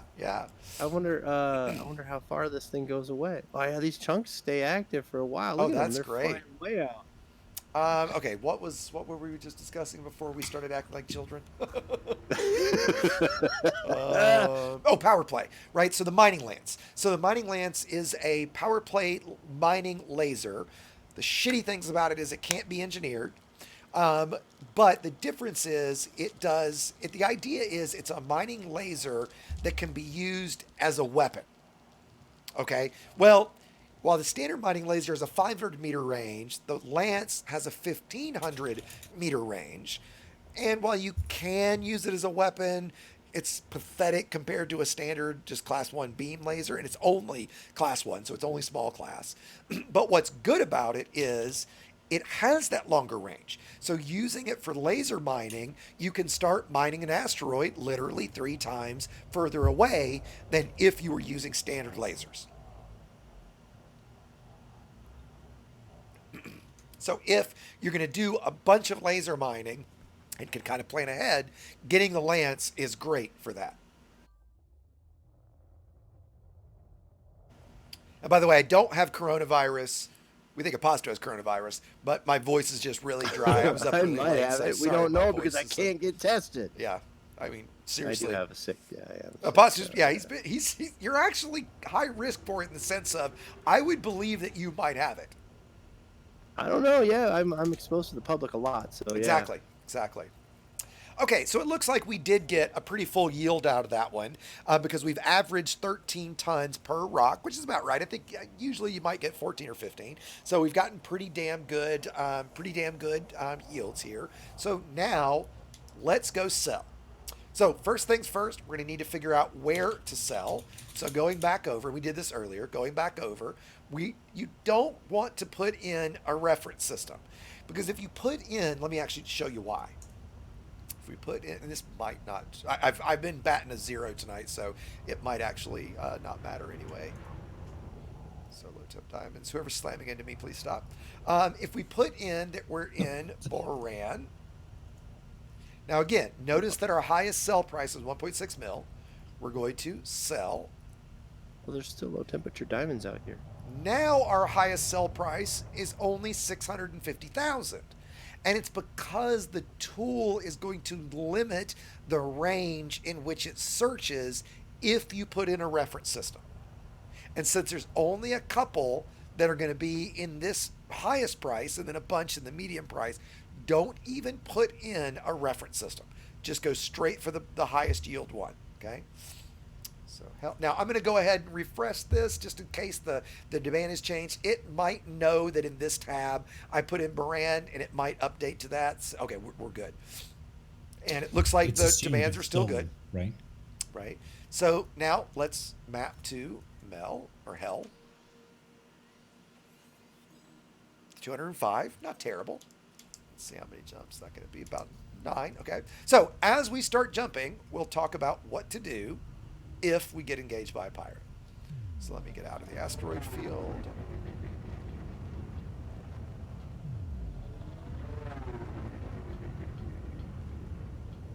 There's a bunch of fragments over here. Wayne, I think he's talking about a positive. He says, people like you is why I'm staying at home, even if I just have a normal cold. Yeah. Well, I have stayed home, so as soon as I got sick, I'm sorry. Maybe I he's stopped talking to going somebody in chat. It looks like.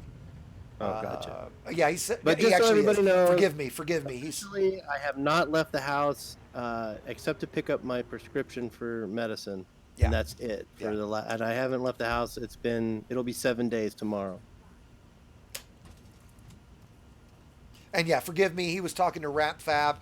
So those that aren't watching the YouTube comments, Rap Fab says, I'm sick since a month or something and have an autoimmune disease. So yeah, and so yes, you are obviously very high risk for Corona. So I hope you're taking it seriously. And to what I think Wayne was getting at, it's why we all, like, I was kind of arguing with my parents a little bit earlier about, like, in a way they were like, didn't care if they got it kind of thing. I was like, well, it's not that, because you guys are going to survive it. It's that you're going to continue the spread of it, and it's going to get to somebody that might not be able to survive it. And they are old, so they are in the higher risk, right?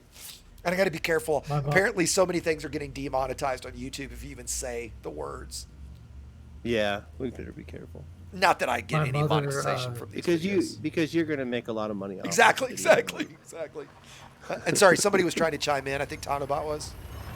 Yeah, that was my mother goes to it's called the Refit Center up here. It's for it's sort of known as sort of like a 65 plus little fitness center. Not little, but it's pretty damn huge. Yeah, I'm following you. But anyways, she's it blows my mind, her mentality about it, and and I'm not saying it's all her generation or anything, because I've met a lot of people over the last week that are her age and her generation that are like, yeah, we're gonna stay the fuck home, but my mom wants to stay fit, and she was pissed off that they shut the gym down. That's basically what the Refit Center is. It's a gym for 66, say 55 plus. She's like, well, I can't go to the gym now. I'm like, come on, Mom, look, how about you just give it up for a little bit, So, it's never going to happen here. I had the same conversation with my mom's husband tonight. Right. And because he wanted to go to the gym, and it was like, and what I finally said, I said, hey, look, I'm going to do what medical professionals and scientists tell me to do. I don't care about a politician or anybody with an agenda or any pundit or talking head. I'm going to listen to what the CDC and what scientists tell me. And by the way, I'm going to table this conversation after this because I don't want to veer off into any kind of political stuff, right? But it's like if scientists are telling me this is important and this is what we should do, that's what I'm going to do. And skipping a few workouts or working out at home, because gyms are, fucking petri dishes practically, or they can be anyway, Yeah, right? exactly. Yeah. And someone was saying that that someone was hacking up a lung earlier. My wife's been hacking up a lung for about half a week before our first confirmed case here, and we're doing fine. But now we're still up to 19, and now so we're in the central part of Canada. We're in Winnipeg. So this is basically, if you were to look at it on a map, this is obviously the last place for us for it to go, and we're still not taking enough precautions. I pulled our kid out of school a week early than they were going to, and stuff like that. Let's come on, let's just, again, not to get political, but and all that, but it's just, let's just, what's going to happen? What's going to happen? Yep. Is he going to lose his grades? Yep. Is he, or this and that, or whatever? So yeah, I am gonna change the subject from that just because we're here doing mining, right? We're here trying Thank to get away God. from the reality of the world at the moment, right? So by the way, some of you guys saw me in chat right now chatting with Shippy McShipface, a friend and an ally of ours. Code is one of the larger, if not the largest, PvP pirating group in the game. Also a pretty big PvP combat group as well. Our player squadron, our in-game squadron, Squadron 11, is allied with Code, so they're friends of ours. And so we're doing this a little setup, but they're out there pirating anyway. So we're going to they're going to pirate me, right? And so we're going to do two different things here. We're going to do two scenarios with them. One, the first scenario where essentially, and I'll talk about the specifics of this more in a second, I'm going to submit and bow to their demands, and one where I'm not. I'm either going to fight back or basically, given how many people are there, probably, because I think it's going to be a wing, I'm just going to attempt to escape. So we're going to look at both scenarios. Talking about the first scenario, and I'm going to, if I get to my last jump and I'm not finished with this, I'm going to hang for a second so I can explain. But essentially, the important things to know when you get pirated or when you're doing something like this in open. The first thing is situational awareness. Paying attention to what's going on around you, ensuring that as you jump in a system, you're looking at your scanner, you're looking at your chat list to see, are there humans in the system? Another trick, and I can't show it on screen because of my field of view, but another trick is turning on your network traffic and watching your network traffic. Does it spike as you're jumping in? And usually if it does, it's because there's a human there. I can see in this system on my scanner, I see no targets at all. If I open my chat window, which is a great version, I see no local. You can usually tell a lot of times by the type of ship it is. Now, with mining, you might see a Crate Mark II, and that might be a guy like me mining, or it might be a fully pirate fit ship. If you see an FDL, you see a FAS, Federal Assault Ship, a Corvette, you could mine in a Corvette too, but you see those types of big combat ships, okay. Then the next thing you would do, and we'll do this when we get there, is check their outfitting. But checking their outfitting. Do they have a frame shift drive interdictor? Dead giveaway. Miners don't run interdictors. Pirates run interdictors. So what is their loadout like, right? Then, let's say you get grabbed by somebody, as you're going to see in a second. There's kind of two big ways you can tell the difference between a pirate and a ganker. The first big one is a ganker will just start shooting and won't stop until you die. That's a pretty big giveaway, right? They don't care about your cargo. They don't care about role playing. They're just kind of being an asshole or playing a villain, and they're just going to straight up try to kill you, okay? That's no fun. I don't enjoy that from either side of the equation, right? So for those targets, and we'll do the scenario where we're just going to try to escape. For those targets, you're just going to try to escape as quickly as you can. A pirate. I think the griefers, though, are the most fun to kill. Oh, sure. If you've got combat and you're going to fight back, but we're not getting Yeah. into that necessarily tonight, Positive. But Sure, sure, sure. right? Like in my build right now, absolutely, I would start to fight back. Now, my shields are a little weaker than they would normally be since I'm running a class 4, right? But yeah, I'm not going to just give straight up in this build. I'm going to fight back, depending on what they're running, because, especially with my 2 pacifier frags, I've got some pretty fucking strong weapons right now. Okay, but Also, how dare they attack you? Well, Who, true, do they know true, who the fuck right? you are? And there is This a is yeah, right right, and there is a little bit of truth to the. You can take my credits from me when you pry them from my cold dead hands. Hey, I respect that, right? But gotta fight let's for our right. assume for this scenario we don't have weapons, we don't have the defenses to really fight back. So we have 2 choices: we can submit to their demands, or we can try to escape, and we're going to do both. For the submit, actually for either. Anytime you're interdicted by a human, anytime, submit to that interdiction. You are going to lose, I promise, for a couple of reasons. One, the attacker gets a buff, so whoever's doing the interdiction is going to get a buff in that little mini game. And number 2, I promise you they've done that more times than you have. I've interdicted literally thousands of times. I've lost 1 interdiction in the 1,000+ interdictions I've ever done. I just about promise you're not going to be number 2. Okay, the risk of that is if you fight an interdiction and lose, your FSD cooldown for your next jump is now 40 seconds, not 10. If somebody's just straight up trying to kill you and you give them 40 seconds to shoot at you, you are going to lose. You're going to die. Right? Now, as somebody just pointed out, if an NPC interdicts you, by all means fight it. Right? Everybody that hears my voice, if you haven't seen the clip, my 78-year-old mother and grandmother of 2 fought off her first interdiction ever from an NPC. And if a grandmother can do it, you damn well should be able to do it too. Okay? So NPC interdictions are no big deal. Now, the same rules apply. If you lose it, you're going to have the long cooldown, but you should be able to beat that. Once you submit, you're going to want to do a few things. The first thing you're going to want to do, regardless, is lock a remote system. So, before I jump into hell, I'm going to go ahead and filter for just stations and systems. The reason we do this is jumping to a remote system, you will not get mass locked by the attacking ship, and you will get an instant ability to jump. Okay, great. I got you, Shippy. I don't know if he's listening to me or not. So, Quick DM when you get a minute. that's really difficult right now, Jaffo. Is it important? Semi, but I mean not immediate. Not immediate, Okay, but okay. before the stream's over. Okay, great.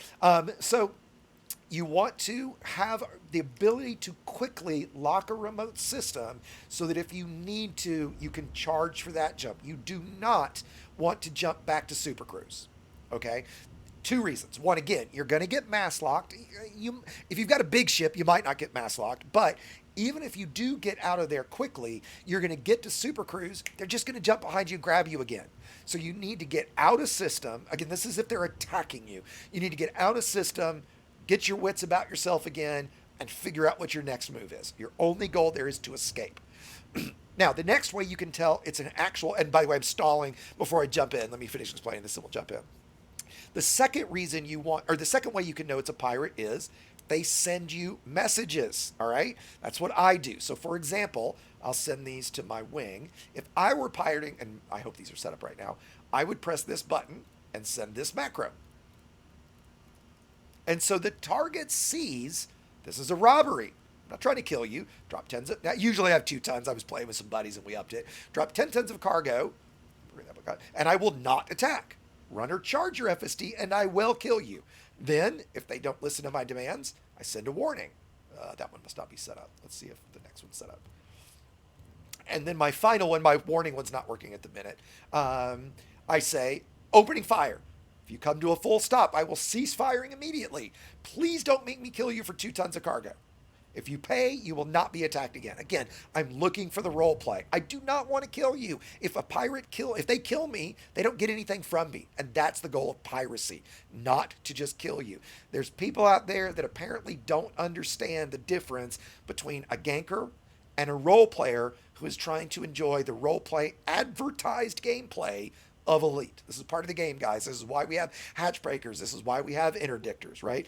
You got to of bring game. the dangerous to Elite. That's right. Come And it's a on. lot more fun, fun Yeah. to get pirated by a human than it is to get pirated by an NPC. An NPC won't stop shooting even if you give them cargo. You can't talk to them. You can't ask them questions. You can't make a friend. And that might sound silly to some of you guys. You want to play with a puppet, or do you want to play with friends? You know, other people. They'll be your friends afterward too. You can make friends this way. Yep. And so if the let me get back to Shippy. I've literally made many friends, a couple dozen over the years of people I've pirated. This is even before my YouTube channel, right? People that I'd pirated, and then we'd start chatting and we'd turn into friends. Okay. So if they're sending you demands, just listen. Like for me, I'll ask you to stop. If you stop, great. Now I start having a conversation with you. Hey, dude, what's going on? I'd love 2 tons of cargo. I'd love 10 tons of cargo. Now it's potentially time to start negotiating, right? If they ask for half of your cargo hold, well, that's up to you. You start discussing with them. And I've had this happen recently when I was streaming with Jerry. A guy interdicted me. I was in a Type 9. I had 150 tons. He wanted 75 of it. Well, I was planning to give it to Jerry, so I said, no, you can have 25, right? But I'm not giving you all that. I'm giving it to a friend. And while I was sending that message or waiting for his reply, I locked a remote system. He replied back, I don't care, 75 tons. Well, I immediately started to charge to jump. My Type 9 is heavily defended. I escaped. He got nothing. He could have had 25 tons. He got a high wake in his face instead. Okay. So communicating, for me as a pirate, that's what I enjoy. It's how are they going to react? What's going to be different about this scenario, right? What's the communication and the human interaction going to be? Pirating a NPC is no fucking fun, right? Getting pirated by one is no fun. All right. So the first scenario we're going to do is now it looks like there might be somebody else in the system that's not with the guys that are attacking me. So we'll find out if they grab me. We're just going to escape. Right. So the first thing here as we jump into system is full pips to systems. Right. We've got our chaff ready to go. We've got full strength to our shields. Let's jump in. Oh, actually, I'm going to say one last thing before we do this, actually. If it shows on the galaxy map, yes, we want to already be plotted to the station. Okay? If it'll let me click it. Hell. Great. That way you know what direction to head. Exactly. Or not You're already locked to it. Talk about that's going to evasion, save too. you. Yeah, why won't it won't come up for me? Because in Super Cruise, you can still do some evasion, right? Because in order to interdict someone, unless they have an engineered interdictor, they have to be behind you. Correct. So you can try to keep the people from getting behind you. Correct. And if you know what line to take, stay out of the trade, Yep. Change And so direction a little. I don't know why this isn't working right now, guys, bug, but I should be able to open. I'm clicking this like mad, open the system map. For whatever reason, I can't right now, but targeted all the way to the station is ideal because that way when you jump in system, like Apostle says, you don't have to get your wits about yourself. You just turn and head straight to it, right? So here we go. I'm getting super light. You know what? Why don't we do this? If you guys, Iron Fist and Aposto, would you guys actually jump out of this system so that there's a better chance of me instancing with Shippy and those guys? Yeah, I just jumped in. Or are you in the? Or actually, I take that back. If you're in the same instance with Shippy, that's actually probably better. That's what I'm looking for. Hold on. I think I am. I got Punch Bob with me. Yeah, you are. Okay. So here we go. Oh yeah, are any of the code guys in channel with me right now? In Discord? Okay. And by the way, Code, if you guys can hear me and you want to come in, certainly after this, and chit-chat like Shippy, if you're listening and you want to come join and chit-chat about this afterwards, great. I'd love to have you guys join us and chat about this. What is considered remote system, Ghastly Gamer asks? Any system I'm not in. So anything, I just want to jump to any system not where I am. That's what I mean by remote system. Okay, great, Shippy. So we drop in, and look, it's taking longer. I'm going to turn the game setting up a little bit. So there's definitely humans in the system. That's a dead giveaway. Yep, definitely humans here.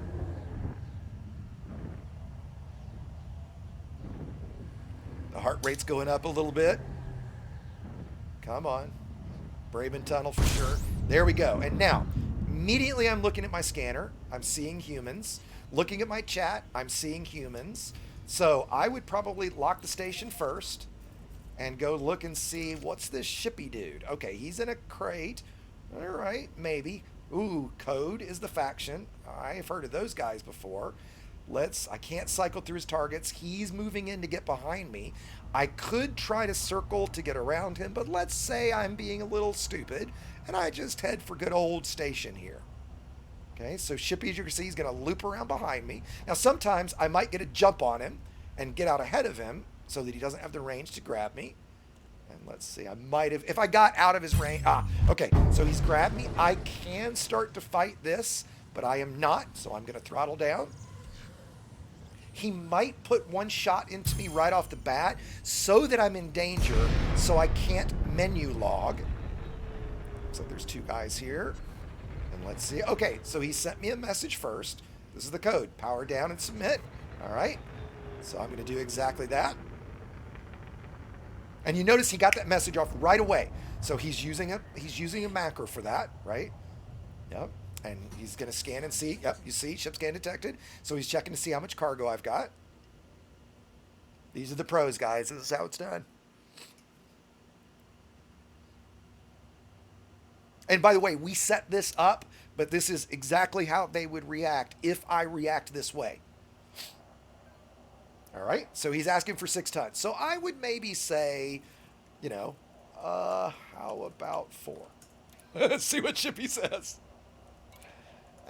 Okay, 6 it is. Okay, so then you have a choice. Let's see what he said. 6, okay? So he's holding to his gun. So now I would have the choice, right? And look, 6 tons with what I have is a very reasonable request. When I jettison... Tell him his mother wears army boots. 4 and a joke, right? Let's see. Yeah. Not feeling funny. So Big again, this communication is what pirates are after, right? Now, another ship just jumped in. We might check and see. Okay, that's one of my guys. So no biggie, right? So but hey, wait a minute. Who is somebody spoiling the party? Because that definitely can happen. So we now have a choice. We can jettison, which will mark the cargo as stolen, which means they have to sell it on the black market, and they're going to get less for it, which is, you know, being blunt, probably what you should do. Like, they're stealing from you after all. Don't make it that much easier. These guys are friends of mine, so I'm just going to go ahead and abandon. So there's the 6 tons. Again, I'm going to hold. And they're waiting. If I had started... Now, one of the things you can do when we do the run scenario is I could fake that. He thinks I'm getting ready to drop cargo, but I've locked a remote system. And Aposto, it looks like they want 6 from you as well. So now... Aposto might have a decision to make. So we're going to see what Aposto does. And X is free to go. So now I'm going to leave that up to you because we are going to show the combat escape maneuver. So I'm going to jump, because of that, I'm going to jump to a remote system so I can jump back in just to simulate what would happen if they had just straight up attacked me. And Aposto, I'm going to leave the what you do up to you. I notice you haven't deployed hard points yet. You're not gonna help me fight, are you? Fuck no, I'm not. Not right now. If you want to wait for the next, I tell you what, Aposto.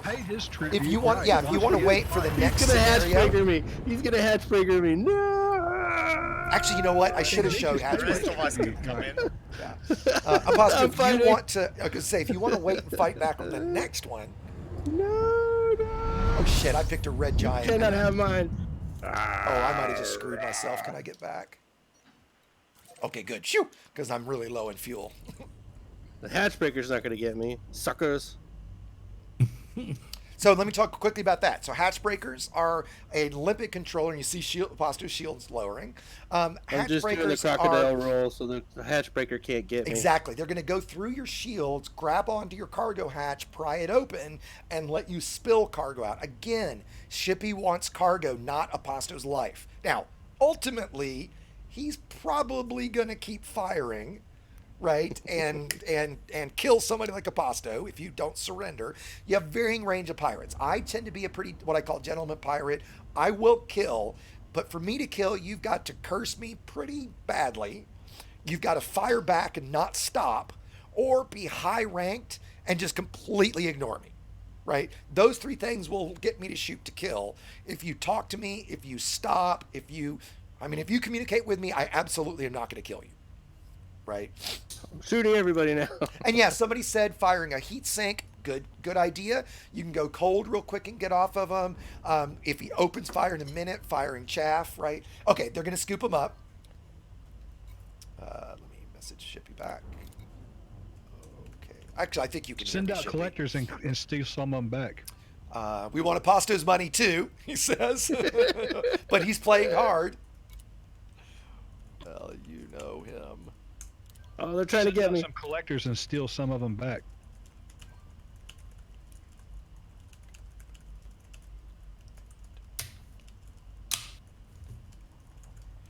Should probably talk about the initial ask, like when you get interdicted and stuff like that. I say that and again. How to judge how to judge someone off their initial ask. You know. Yeah, again, we talked about that to a degree, right? And so if they, Okay. if they immediately so They a got too lot of much away. times, they will fire. I will fire one time, and the reason I fire one shot is to put the target in danger, so that they now get the 15-second menu log, and it would be a menu log, and in our opinion, cheating if they exited the game. If you don't fire that first shot, they're not in danger. They can just exit, right? Yeah, just have your boys to fight us and stuff you want. Almost ready. Okay, cool. Yeah, Shippy. And so for this one, again, I'm going to do this one solo. Guys, don't drop in with me. Just let me do, we're going to do two more. We're going to do this one where I'm going to try to escape, and then we're going to do one where we're all going to fight back. Okay? So for this one, Shippy, I don't think you guys will kill me, and I don't want to necessarily say don't kill me. It probably for this scenario would be better if you did. And no, the interdiction does not put you in danger, right? Because you don't get wanted for the interdiction, right? The interdiction just gives a fine, but it does not put the target in danger. That's why you want to get that initial shot in to put them in danger, unless that's changed, right? But last time I did that, it did not. Okay. Kill X, absolutely, right? Hold on a second, All right, Cordaw. Let us finish this up, Cordaw, and then you can join us. They got all my inventory from the hatch breakers. Okay. So as you see again, I'm not dead yet. Like now they might kill Aposto because now they've robbed him blind. They got everything he had. So now it's, well, all right, you fought back with us. We might as well fucking kill you now, right? Right. Yeah. And I've had guys that fought back with me, and like we're like, okay, fine, I'll give you 2 tons. And at that point, give it all to me, or you can die, right? Because you're gonna fight me like this and now surrender and just think I'm gonna let you go. It doesn't work that way, right? Okay, so Shippy's ready. So again, Iron and Aposto, don't drop in, or anybody else listening in Discord, don't drop into this instance. We're gonna do the exact same scenario. I've already left. Okay, great. We're gonna do the exact same scenario, but when they ask for the cargo this time, I'm gonna basically like piss off, and I'm gonna try to escape.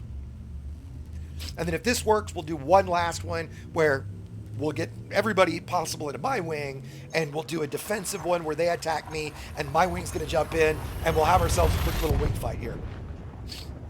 In fact, Cement, are you in the area?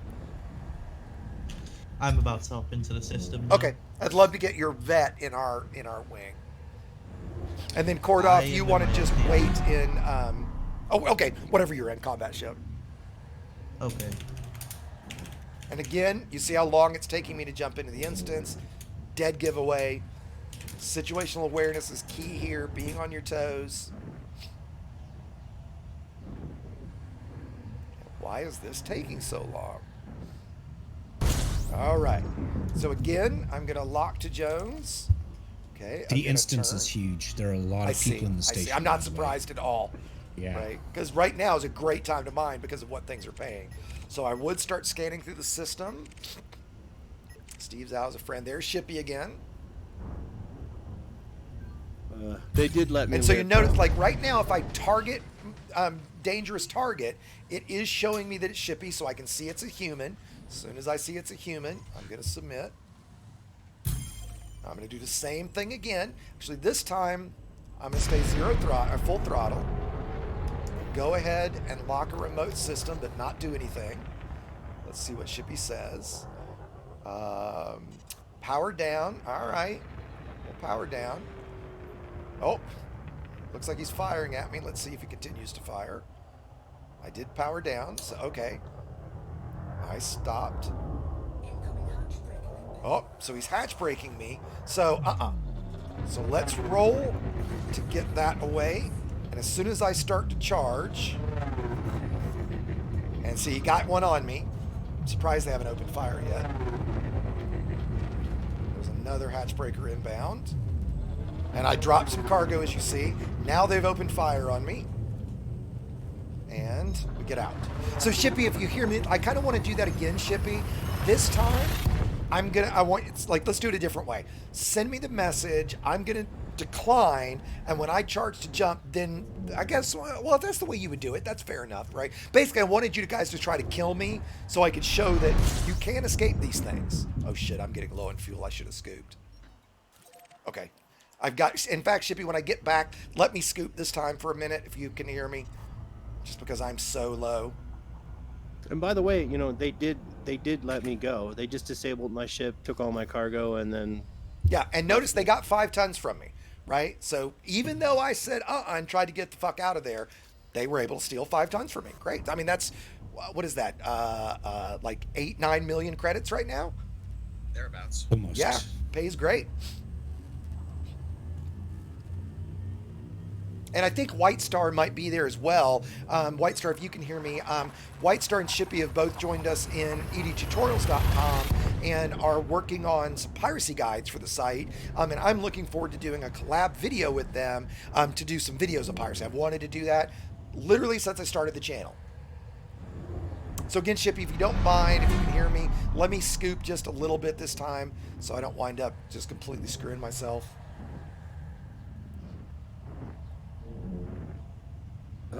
I've never seen so many NPCs leaving a station before. Wow, they're all like, yeah, 16 of them just like left Wow. Jones Orbital. What the heck? It looked like a biker gang like you see on the highway of old people. One trick, by the way, guys, if you're near a star or you're near a planet and you get interdicted, if you floor it and head straight for that body, or you're so close to the body like I am right now, you can't be interdicted, or hitting the body will break the interdiction and you will both drop out in different instances. So it's a little bit of a way to escape.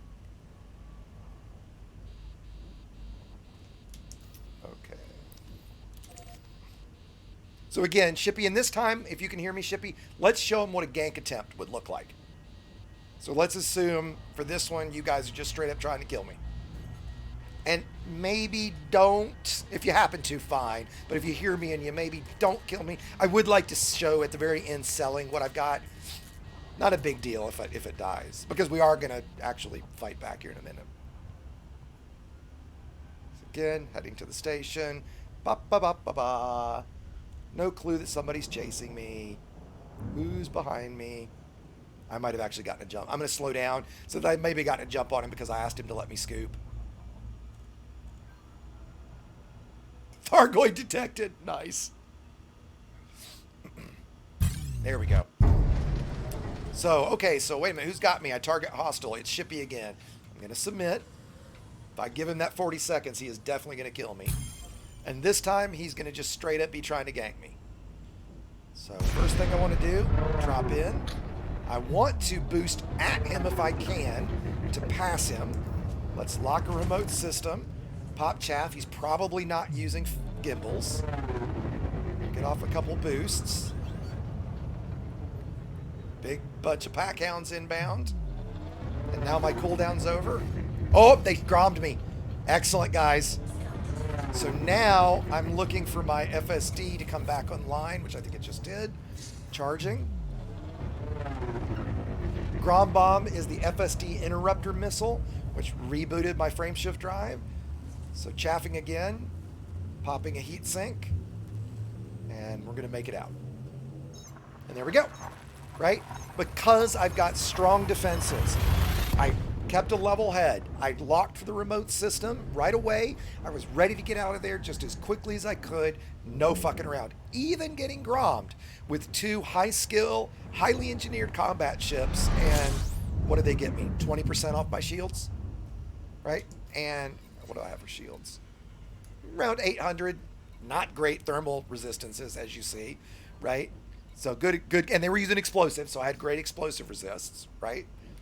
And there we go. So now, let's do this one last time, Shippy, if you can hear me. And yeah, fuck you. We're going to fight back. Steal my cargo. Cement, let's get you in the wing. Okay. Aposto, Iron, you guys ready? All right, and you're already back, aren't you? I tell you what, Yeah, I'm Iron, back. if you don't mind, will you drop wing so Yep. we can add Cordaw since he's here? And give us Yeah, another copy gun. that. And done.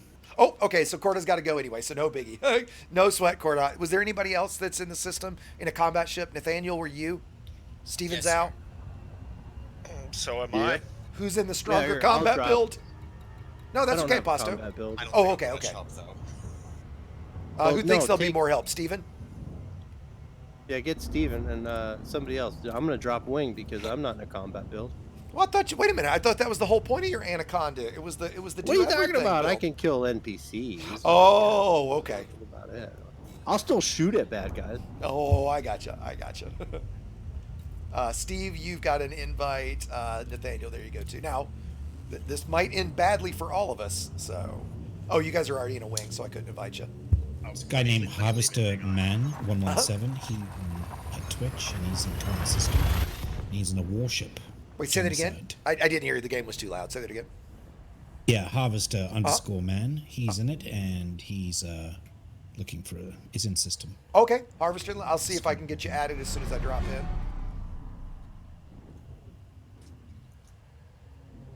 I can't wing up, but I probably could drop into your. That's fine. That's fine. I will try the same. Where are you, Nathaniel? Have you Okay, got your wing? I'm dropping. I'm on? jumping. So hold on a second. Yeah, I will. I'll get it on as quick as I can.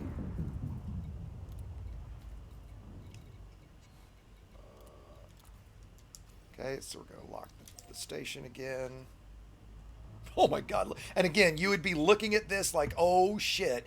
Like there's something big going on. Look at all these people, which you should know anyway by jumping into the highest. I mean, right now this is probably the highest risk system in the game. I mean, it easily could be. All right. This time, I am not going to. I'm going to fight the interdiction. Let's see if I can beat Punchbag. He isn't a cutter, so I've got a little hand up on him. Actually, is it possible to interdict someone interdicting someone Nope. else? Nope. Like if somebody were trying to interdict one of the two of us, it would fail. And you guys look. I mean, like I am pretty much, except right there, dead on this. And he is still winning this, right? That's why I say you are not going to win these. I mean, look, I'm dead on it. Dead on it. Oh, I'm coming back. Struggle. Oh, I'm coming back. Holy crap. Come on, Punchbag. Oh my God, I'm getting tired. Come on, baby. Come on. And then all of a sudden it just runs away. Come here, come here. Nope, there we go. Right? So you were just, now watch my cooldown this time.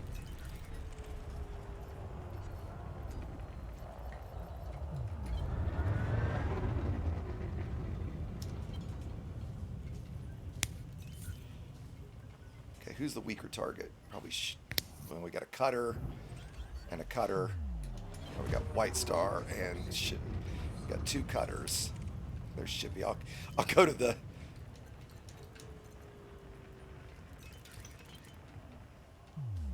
Now, as soon as I can jump, I might try to. Oh, it looks like Shippy's on cement on you guys. Okay, let's go back to the cutters. Okay, so my cooldown is over. So I'm going to do the smart thing and lock a remote system. in the fight anyway. Oh, there he is. And while we discuss a lot around here that pack hounds are pretty lame to use in combat. Oh, look at those thermal. I think he's using thermal conduit beams. That big bright ass beam. Hey, everybody stop shooting at me. There we go.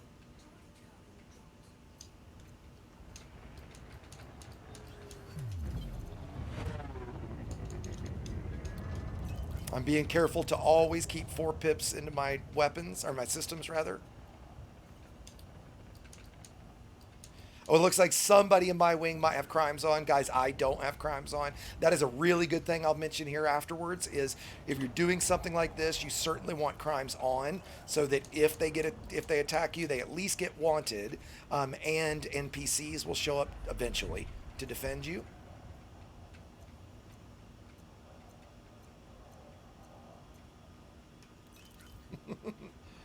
I don't know if I can condone turning crimes on. Actually, No, I mean, feel like that's- again, if you don't have defenses, Aposto, I get it. yeah, right? I get That it. kind of and thing. we're Right? You playing, need that right? help. We need to call the police. Right. I'm a weak miner. Kind of, right? Help me, police, help! I can't fight for myself. Fuck that. I pay the police a lot of money for protection with kickbacks, you know? Save me, NPCs! Save me, Obi-Wan Kenobi. You're my only hope. Does it take 3 minutes for them to get there now? I think seconds. I mean, that exactly. For the So most in part, that case, no. why even bother with it? I mean, like at It's, that point, I you just know what? disable it. Honestly, I don't for know. some, it's almost more about like just giving them some level of penalty, and you know there should be a penalty for crime. I mean, crime and punishment in the game is so bad anyway. We all know that. Yeah. It's way too convoluted. Who is Punchbag shooting at?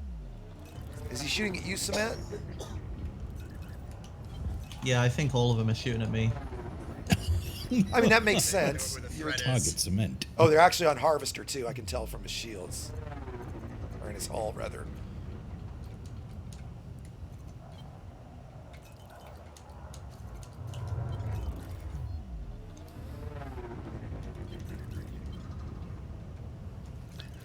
Oh, where's our rails when we need it? Look at him cell banking right back up. Yeah, I have crashed trying to jump. Yeah, I'm pretty sure all of them are on me. Yeah, it we're seems on like me. it. So I could easily be escaping right now. And you know what? Doing something like this with a combat escort, not a bad idea. Okay, it looks like they're on me now.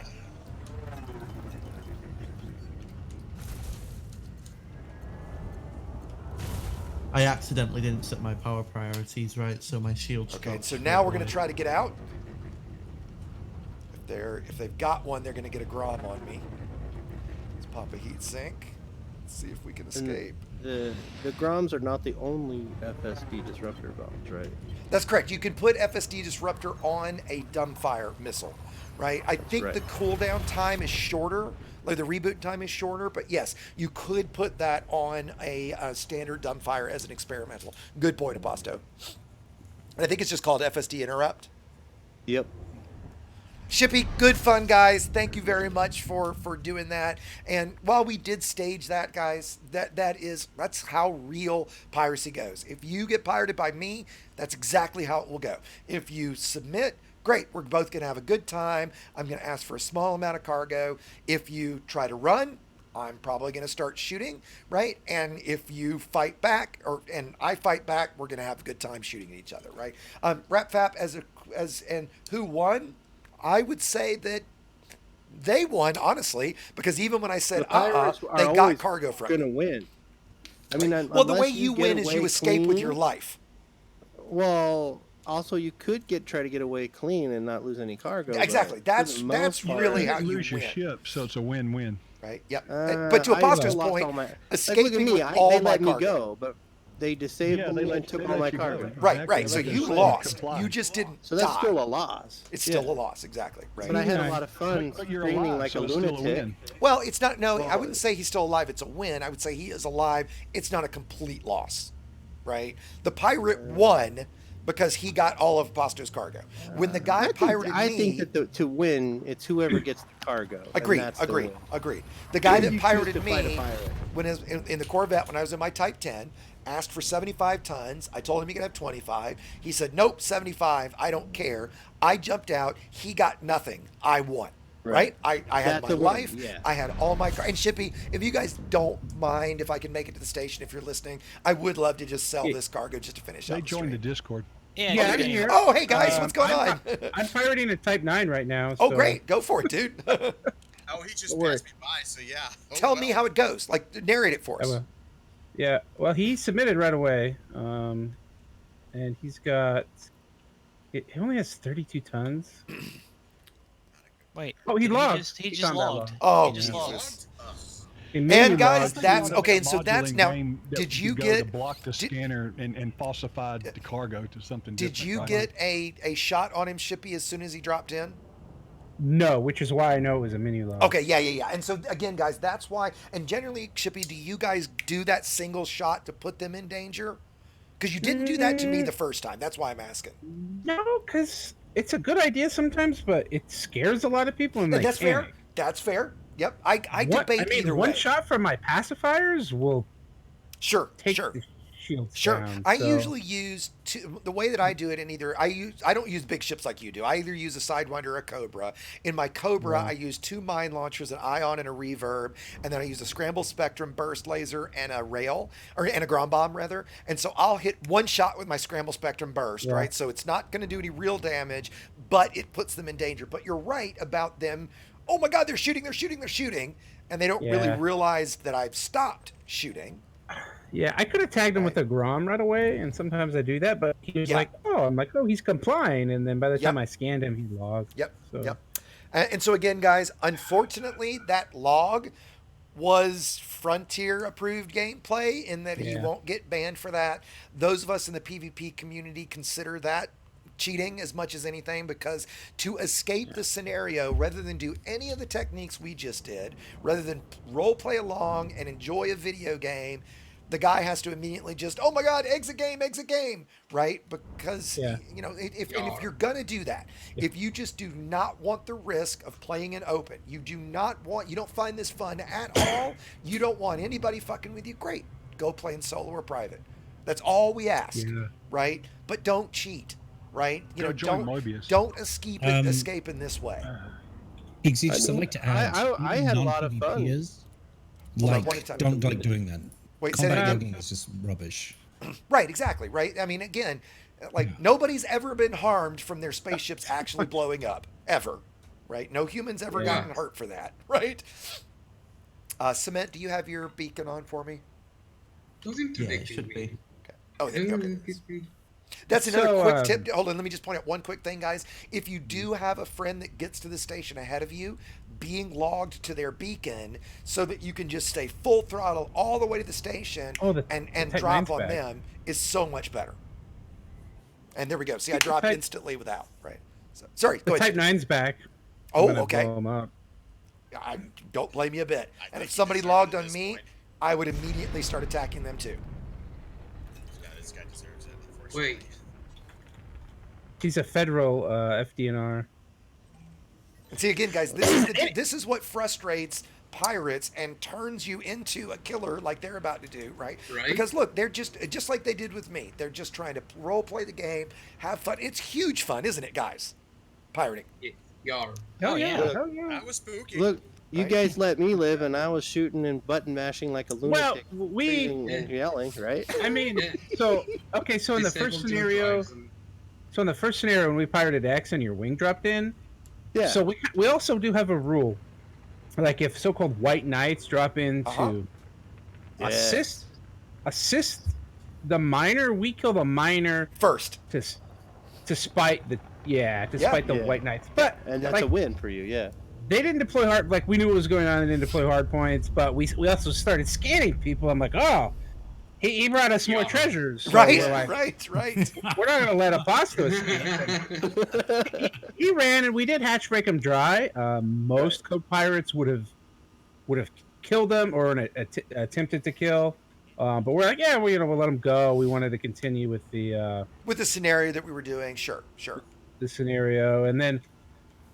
Oh, he made it to the station. Okay, and so in like the last scenario, we were picking off the wingmates to keep the stream going. Like, you might have escaped anyway. Like, well, I didn't know if you were going to try to escape, but I'm like, okay, we're going to get the Conda first because it's the slowest.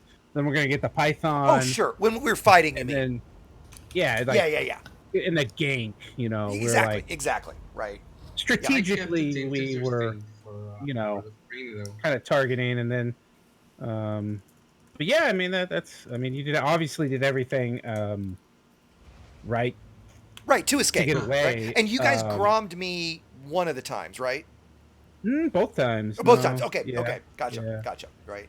And part of that is to show, look, this is not, I mean, it's not a super outfit combat build mega. It's got one booster and a class 4 prismatic, and that's it. Right. But being level-headed, submitting to the interdiction, locking a remote system, high waking out, all of those things, right? Yeah. That's how you survive one of these things. And you're not going to survive every time, but you know what? Bluntly, you shouldn't. It's a video game, right? Like, you're not going to win every freaking engagement, and it's always not bad to lose engagements. Now, somebody asked real quick, and let me check what live prices are right now, because somebody wanted to see that. Go to commodities. We go to sell. We only have a little bit left. And there we go. And 1.67 million. So the 25 tons that I've got, just that little 25 tons, that was basically 2 rocks worth 40 million credits. Right? And that's why piracy for these guys makes so much sense right now. They got 6 tons for me. That's like 8-9 million credits.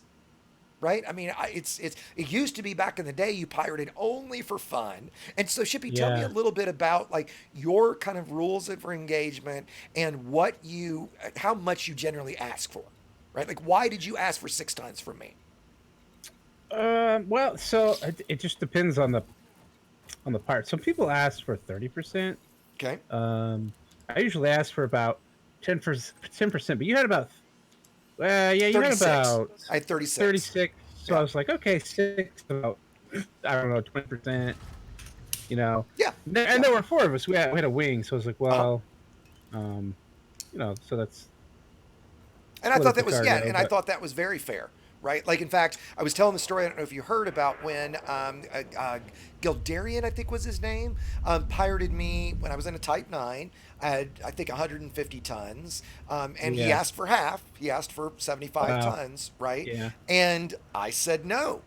Right? And he was like, I said, look, I'm giving this to a friend who's physically disabled. I'm assuming you guys know the story of Jerry, the buddy that did right? And now, at the time, he basically didn't believe me, right? And the funny thing was, the next day he pinged me and apologized and was super nice about everything because he got pretty salty, I was definitely rubbing it in his wound too, right?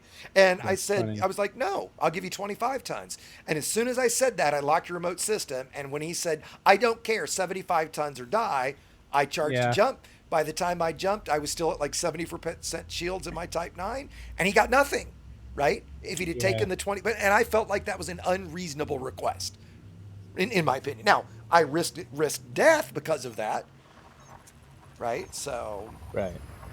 But yeah, the terms of engagement, I mean, are pretty simple. I mean, compliant traders, you know, we aren't all ransomed. So if a mark obeys and drops cargo, they're allowed to move along. It's up to the individual pirate's discretion as far as like. Of course, I'm kind of more asking your personal ones then. Sure, right? You know, then I give like a pass for the evening. Okay, I was going to ask you that too. All right, so once they've essentially donated, like for that evening, you're not going to bother them again. Yeah. And, you know, if they want to, sometimes they will say, you know, okay, I will give you upfront like X amount. Don't bother me all week. We have a bot. We have a tracking bot.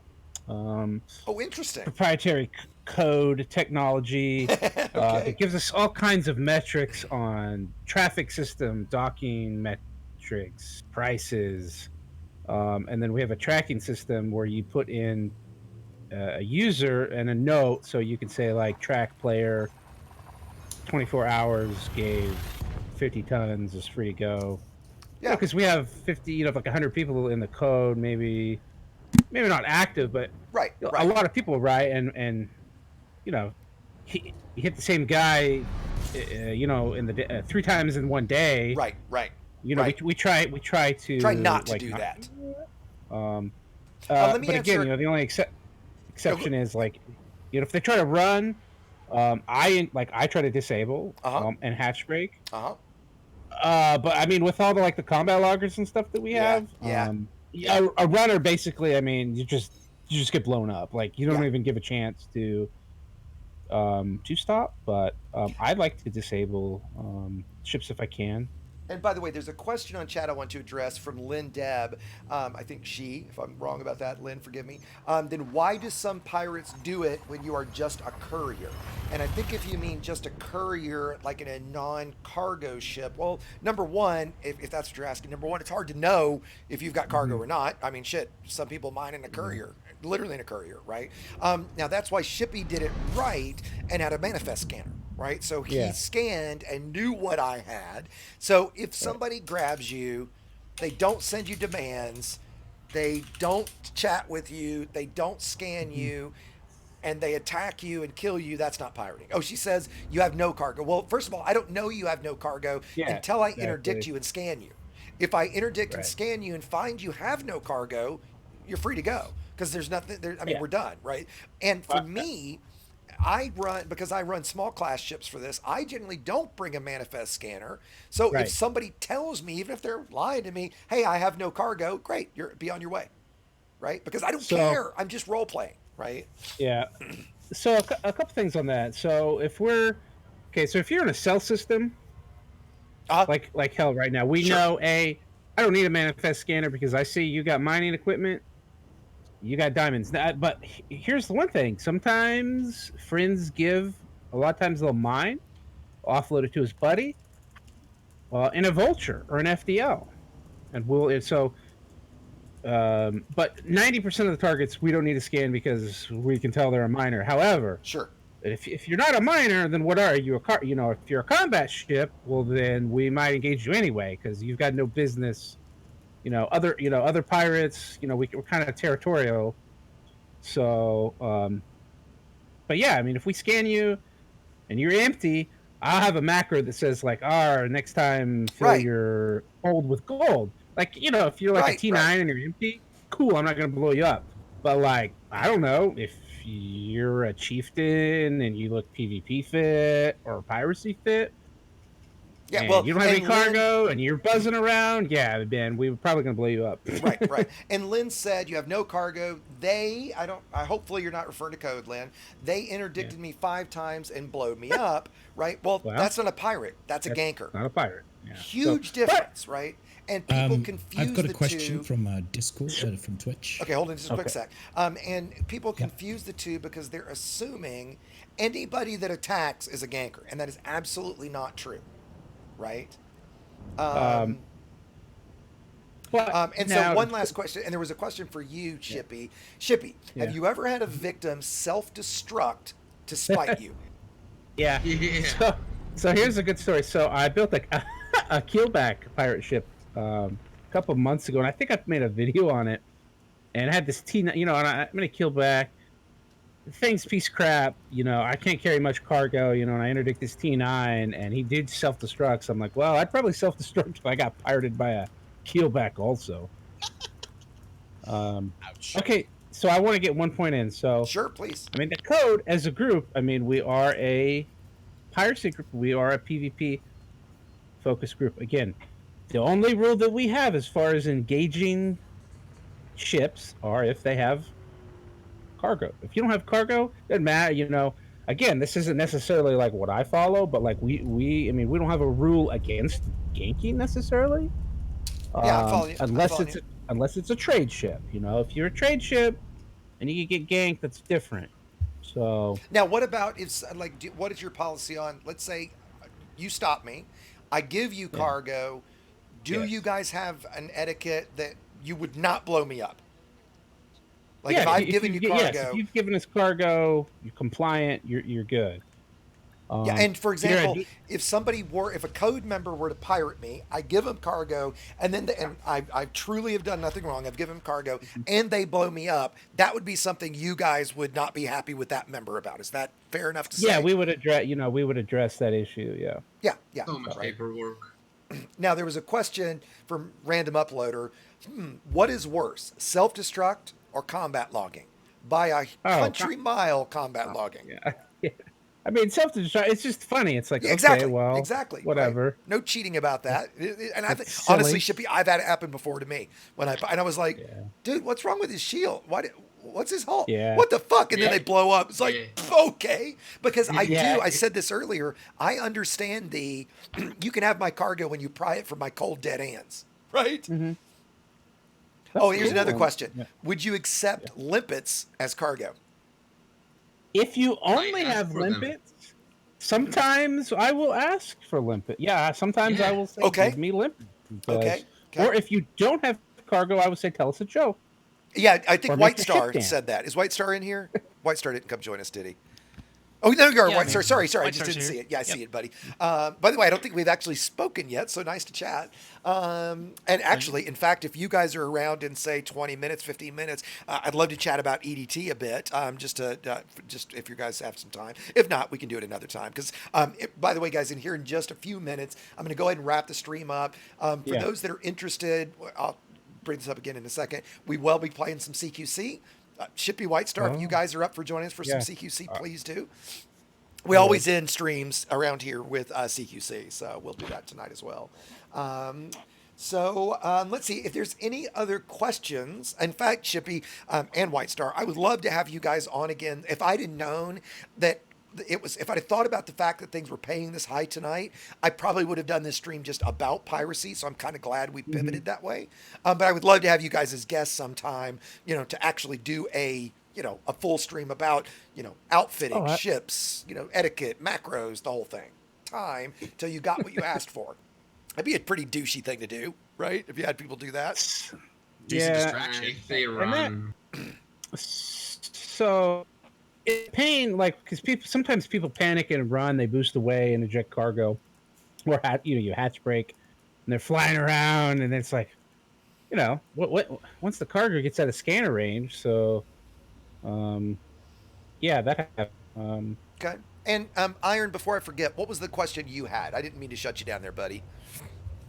No, of course. The question is from Harvester Man.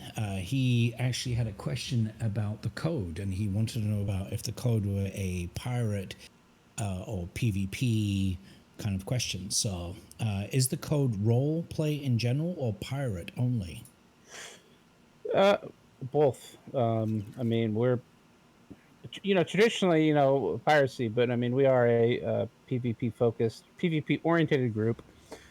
And villains, so we encourage role play, especially in piracy.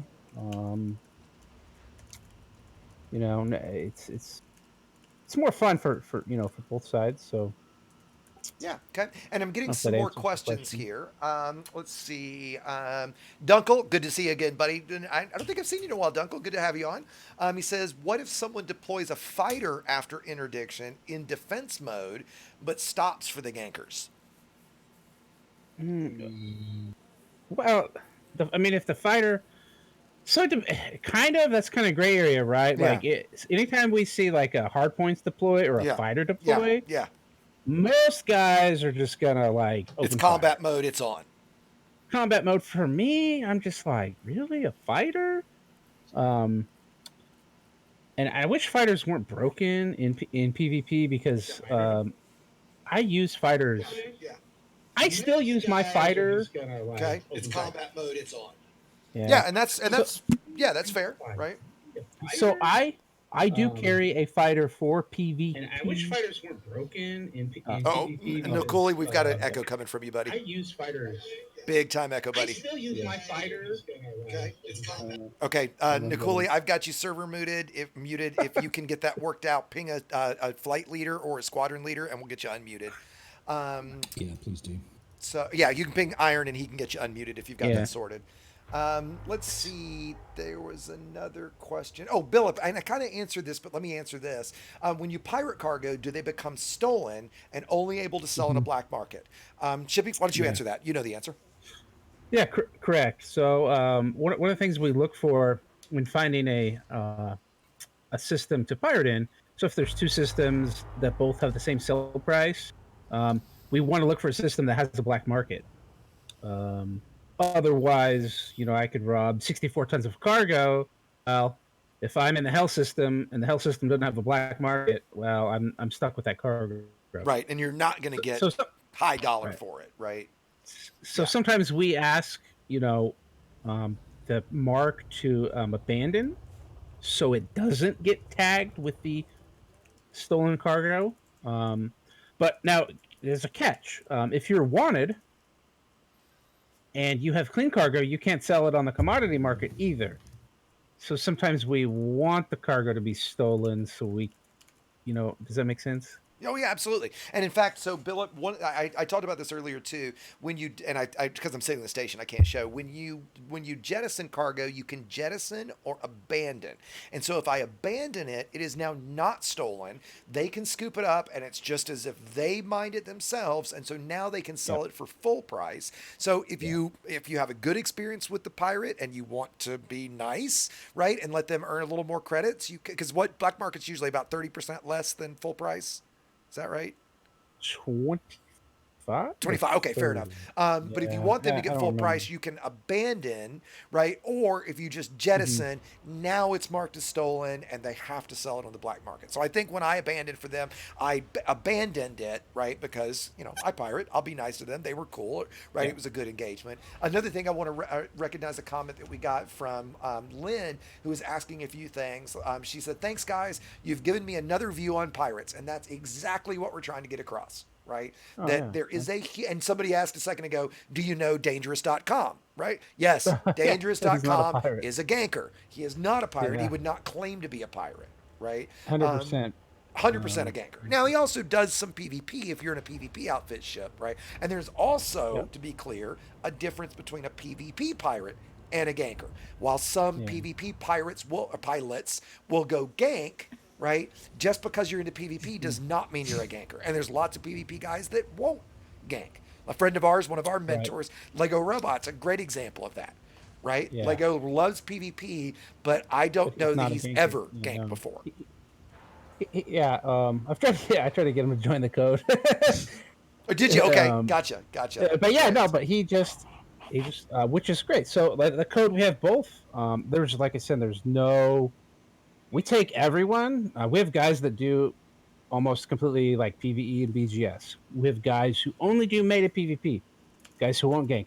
We have guys who would kill every Sidewinder they could, but as long as they follow the code, which is honor, ransoms, and compliant trade ships go free. So it's a mix of everyone, although most of us are pirates. So. Yeah. If you grab a trade ship, let's say they're, I'm not going to say mostly harmless. Let's say they're expert rank, right? Or master. Yeah. Master is before expert, right? Yeah. Okay. Let's say they're master ranked. They're in a type 7, type 6 even, and they just completely fucking ignore you. What are you doing?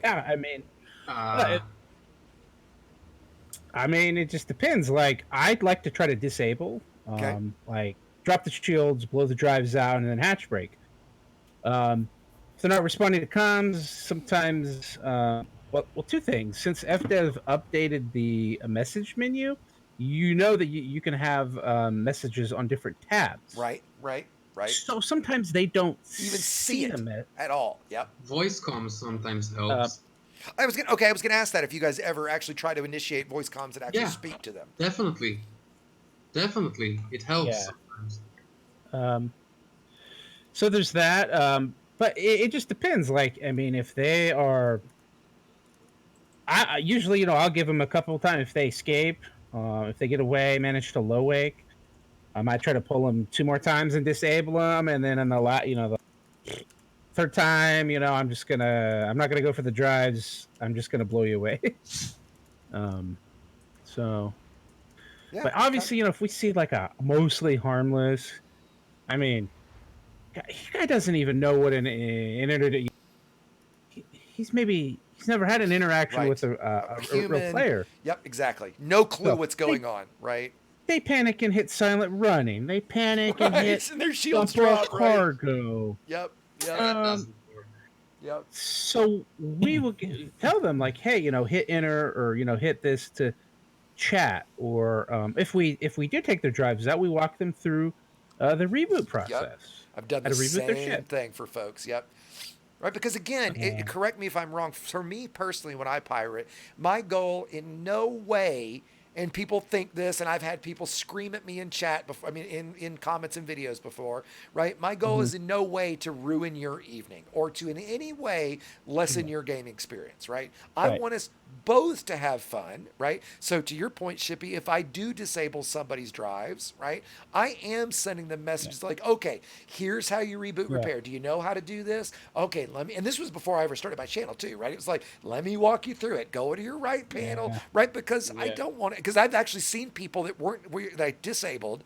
They were ignoring my chat over and over and over. And I'm same thing. Press F2 to open the chat window or hit enter and you can type to me. And then finally they just self-destruct because they don't know what else to do.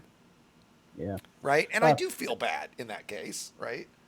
Yeah, I'm not a salt miner. Like I don't actually like like try to like to get salt or like make people like upset. Sure. Same Like here. I've had people like say, listen, dude, I don't have a rebuy or whatever. Like if you ask really, maybe if you're just like really nice and cool and just be like, hey, dude, I don't have any money. Well, I'm like, okay, I'll give you a pass. That's cool. I'm the same way. But the first time someone tells me to fuck off or 20, it doesn't matter. Judy, weapons out. Yep. I said earlier, I don't know if you guys heard, my rules are if you curse me I mean, I can take, okay, asshole, right? I can take a little bit, right?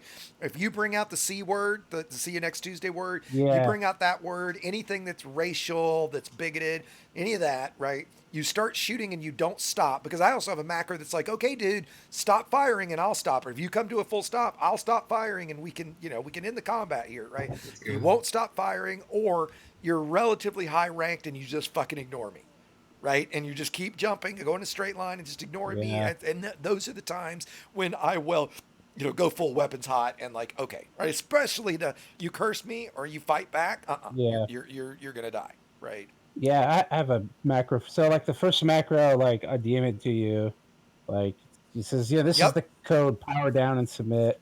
The second one, when they try to run, I said this is a robbery. Stop and you won't be harmed. Love the role play too, by the way. Run, run and you will walk the plank, right? Love it. And then this is the last one. If they attack me or keep trying to run, that's the last and final macro. You've chosen death. Now walk the plank. Yep. And so, for example, here's mine. Wrong macro. Right, so that's my first message. My warning message isn't working. My second, like, come on, please, I don't want to have to open fire. But then this is I'm opening fire, right? Like, I don't want to kill you, right?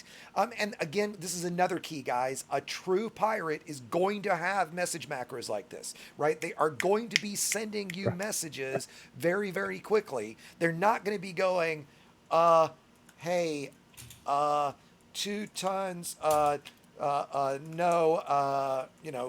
10 tons, right? You're not going to get that kind of crap, right? Because you don't have time in the heat of the battle to be sitting there fucking typing on your keyboard, right? You need to be able to press one button and bam, message. Yeah. And that's the kind of content I'm looking forward to working out with you guys for EDTutorials. Sure. Right. So. And we try to hit a macro, dude. I send a macro in Super Cruise. I send a direct message. I send a message in local. I send a message in system. After we drop into instance, I try to, and we're in a wing, right? If we're in a wing, like have one person on macro duty, like one person. Yep. Okay, by the way, great question from Dunkel. He said, or if you're a miner, can you hire the pirates for, say, a 5 to 10% trade dividend to protect you against other pirates and, more importantly, the gankers? Role playing as a mercenary. Like, yeah, would you guys. Prices may vary. Prices may vary. That's fair. That's fair, right? But you guys would, if somebody saw you and were like, okay, hey, I tell you what, I'll give you. Work out a price. I'll give you X amount, right? But hey, now next time I jump in the system, I'll tell you I'm coming, and you guys protect me in case of a ganker jumping in. I don't know if every pirate will do it, but I think most would if the price is right. I agree, right? I know that if sweet protection rack. Yeah, I know if I was a pirate, sure. We have protection rackets stuff that like I'm not going to name the groups or anything, but like sure. We have a couple commanders that like meet weekly. Okay. And collect money for like I free get you. passage for I like get you. entire squadrons. That's pretty damn cool, actually, right? Yeah, that's and we yeah. try to come up with unique scenarios, and we try to come up with emergent Gameplay, content, so to speak. That's right. Yeah. Well, we're trying to take this sandbox and build some castles in it, right? I mean, that's what it comes down to, right? Like Frontier doesn't give us fucking content to play with, so let's make our own, right? And this is for me. I'm with you guys. If I wasn't doing YouTube, if I wasn't doing any of this kind of stuff, I would absolutely be a code member and be doing piracy with you guys. It's my absolute favorite. I like it more than PvP. I like it more than Thargoids. It is my favorite thing. Now, the one negative, everybody, to piracy is it is a shit ton of staring at your scanner waiting for a target. Right? And you're just sitting there waiting. And sometimes, like, especially like right now, since it's paying so high, right? It seemed like the system was hopping. And have you guys had pretty steady traffic tonight? Oh, yeah. I mean, we were oh my gosh. Like, we had to let some targets go to get you. We were just like, I was like, there's so many. Yeah. Oh, and you knew. And so what do you guys make? What would you average? Like, what do you think is an average per hour that you guys can earn?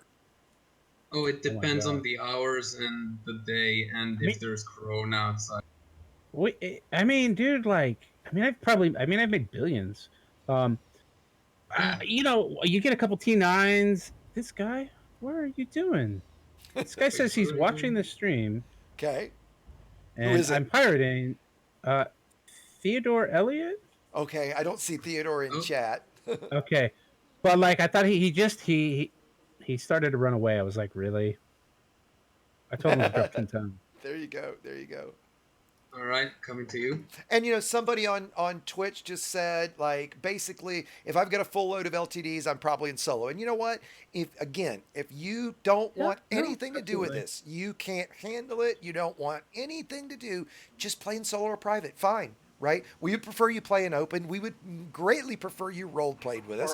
Or go join MOBA. Let's say you got 10 tons. Yeah, you lose 10% of your cargo. Well, really, is that big a deal to add some, what we consider and think you would too, some fun to the game, some excitement to the game? But again, if that's not your bag, great, no problem. Just it's also an opportunity to fight back and engage in some PvP rather than just shooting NPCs. I mean, broaden your horizons, see what it's like to fight other humans. We love it when people fight back. I mean, yeah, that's the that's the biggest thing. Like, I love fighting against Shippy. Like, some of the greatest fights I've had are like, I remember coming to a draw with you a couple of times, and it was like fantastic experience. And by the way, Watcher CCG said the last time Frontier gave us content was the Gnosis incident. And I don't think we want another one of those. No, we absolutely do not. No. Right. Oh, this is a great one. And Timothy, I've done this from the standpoint of being being the bait. He said, if you ever had a person act as bait, have a full wing drop in on you after you take the bait. I've personally done that before, where I was the bait. Yeah. Oh, dude. Yeah, we've been like reverse ganked, reverse pirate, reverse.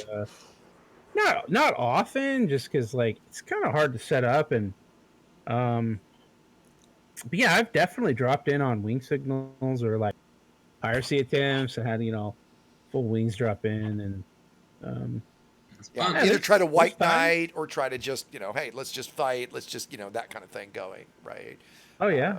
No, I mean, there's times because there are guys out there that will kind of pretend in a way to be pirates and use that as an excuse to just gank and kill. But the main point, and Lindeb, I see you joined us in Discord. The main point that it seems that you got, and I want others to get, is there is absolutely a difference between a ganker who's just a bully and just enjoys wrecking your night, and a pirate who wants to role play.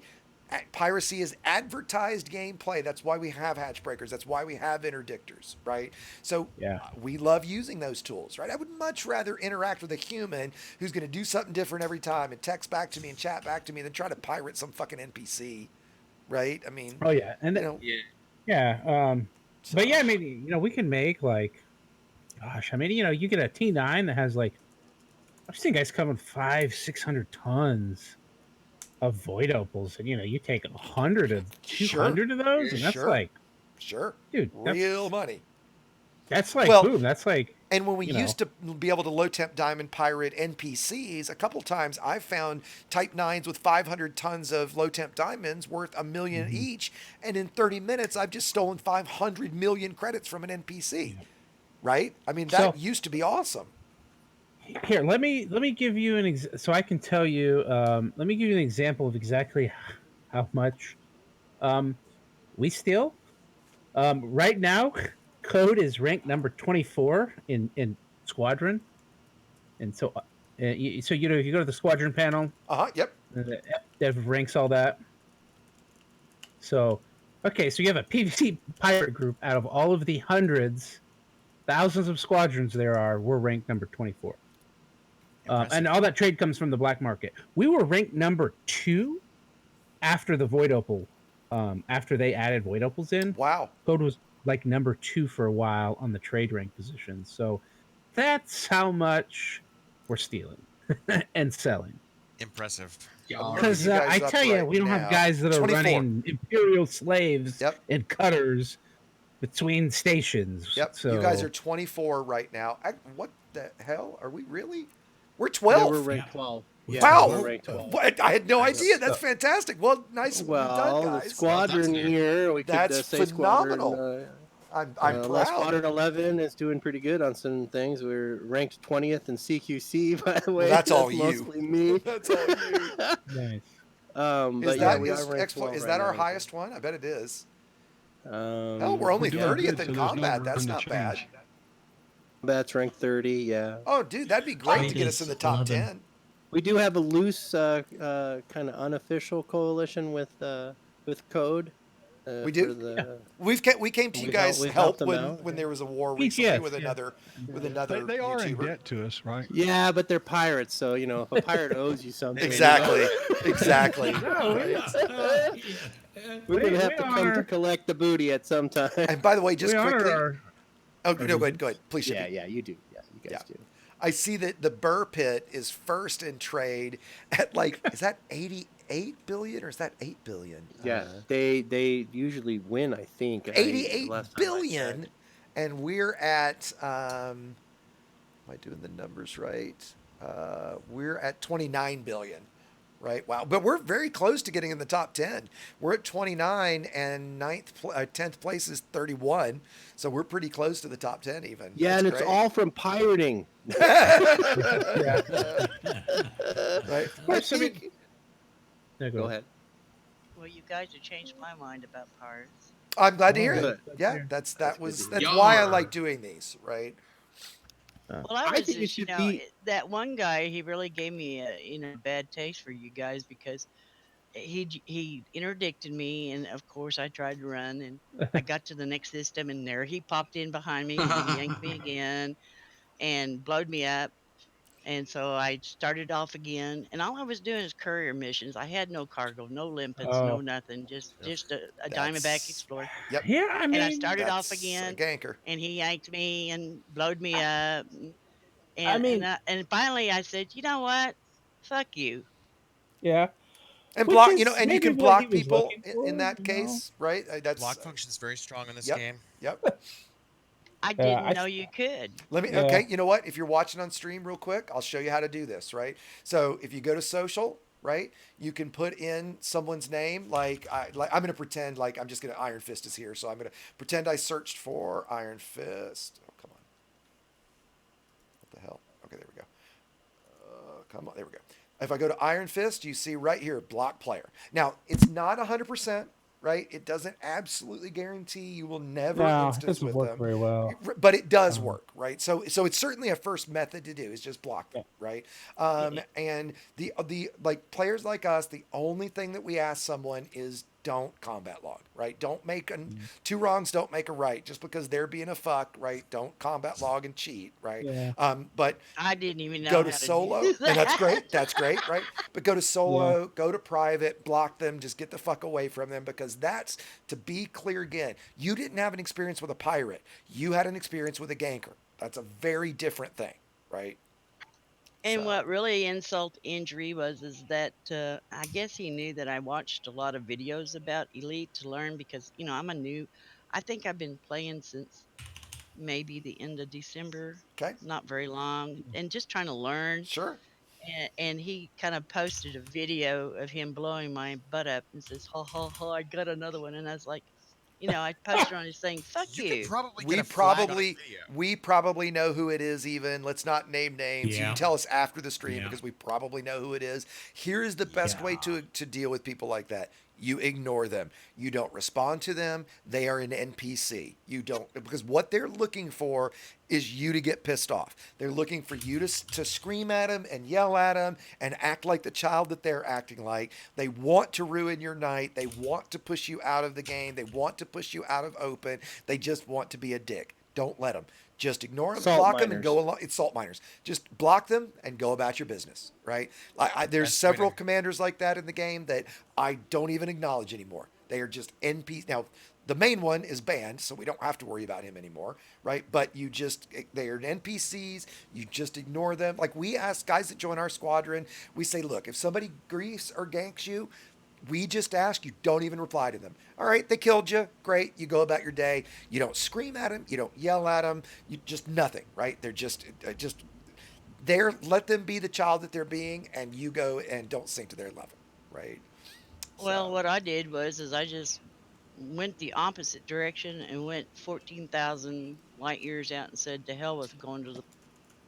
Yeah, I mean, there's other ways to deal with it. The way that I look at it at the same time, though, is I try to not let anybody else influence the way that I play. So I'm not going to let somebody chase me off or not play in this mode or whatever, right? Because there are ways to deal with it. Somebody actually just asked, have you ever ruined a ganker's night, right? Well, again, two wrongs don't make a right, but one way, if you see somebody ganking, or especially they're interdicting people, is you get a super high speed My Courier build video, 850 meter a second, 1100 megajoules of shields. You put an interdictor on it, you interdict them, you boost, jump to super cruise. They come back, you interdict them again, boost, and you just serial interdict them, and they can't do anything.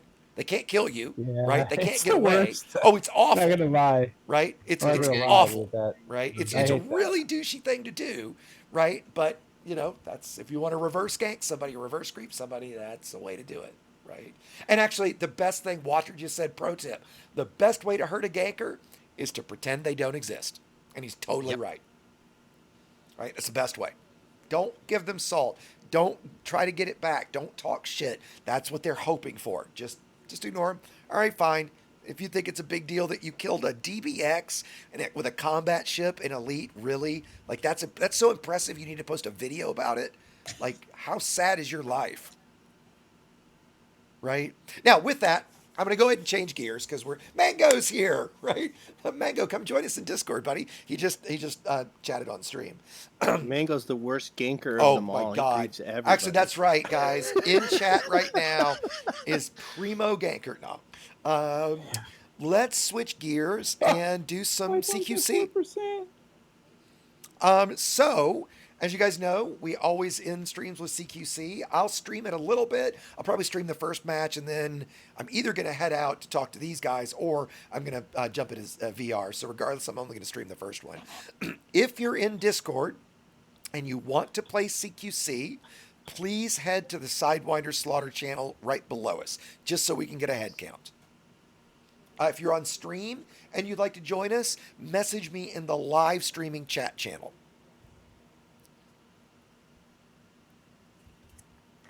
Well, I see nobody's jumping into the Sidey Slaughter channel, so I want to play CQC. I'm Do sorry, we have I any didn't know That's which okay. way to go. That's okay. So yeah, just below us, guys, jump into Sidey Yeah, I Slaughter, wanna play. just so we can get a head count. If you would like to join us for CQC, and yeah, All right, Shippy Can I White just Star. listen in? Of course you can, but don't jump down there just yet. So we have a head count, so we know who's going to play. Okay. Yeah, Shippy White Star, were you guys going to join us? Is anybody else going to join? Shippy, you're playing, right? Yeah, I do. I would like to. Sweet. Yeah, I'll join. Okay, so we've got Aposto. I saw Fang jump down there. We've got Shippy, White Star, me. Somebody else said so. So we've got enough, is what it comes down to. That's enough, yeah. If we've got Let's 5 or do it. 6, that's going to be enough, right? So, Absolutely. so for those that maybe it's their first time, certainly those on stream, if you've never seen this before, it's the thing at the beginning of the menu that you've never clicked on called Arena. And the only thing that sucks about it is trying to get a match. Once you get a match, everything else about CQC is fucking awesome, in my opinion, anyway. So go to Arena. So Ooh. what do you want to start with Team Deathmatch? I'm gonna switch to VR. Let me do that. Okay, no sweat. Yeah, we'll CQC give you a second. VR is a great experience. It really is, and that's why it's probably my favorite. I'm going to do the first match not in VR because I don't want to make you guys on stream sick. But I am going to, after that, switch to VR so that I can have some fun myself. But why don't we do Team Deathmatch? You guys talking in here? Yeah, we'll stay talking in here, sure. Okay. One of the biggest reasons CQC is great for VR is it runs really well, but you fly through things. So there's power-ups, there's installations, there's like an environment that it really lends itself well to VR. So that's like my favorite. Ooh, I'm missing a controller. I just got VR, so. Oh, which one did you get? Well, okay, so it's technically my kids got a Quest for Christmas. Oh, okay, one of my favorites. The standalone, which is really fun, but they don't really play it as much. So I'm like, hey, this so thing's you grabbed got, it? Yeah. The Link. Yep, works great with the PC, doesn't it? In fact, I've got the HP Reverb that I normally use for seated. I actually also have the Quest that I use for standing stuff and watching movies. But I've done the same thing and tested it and hooked the Quest up to the PC, just like you're doing. Works phenomenally, and in fact, the Quest is on the budget side certainly my absolute favorite headset of all of them. Right, because for $400 you get all the standalone stuff. It's the same image quality as all the other headsets except for the reverb, and you get PC as well. By the way, if you haven't, Shippy, have you played Vader Immortal?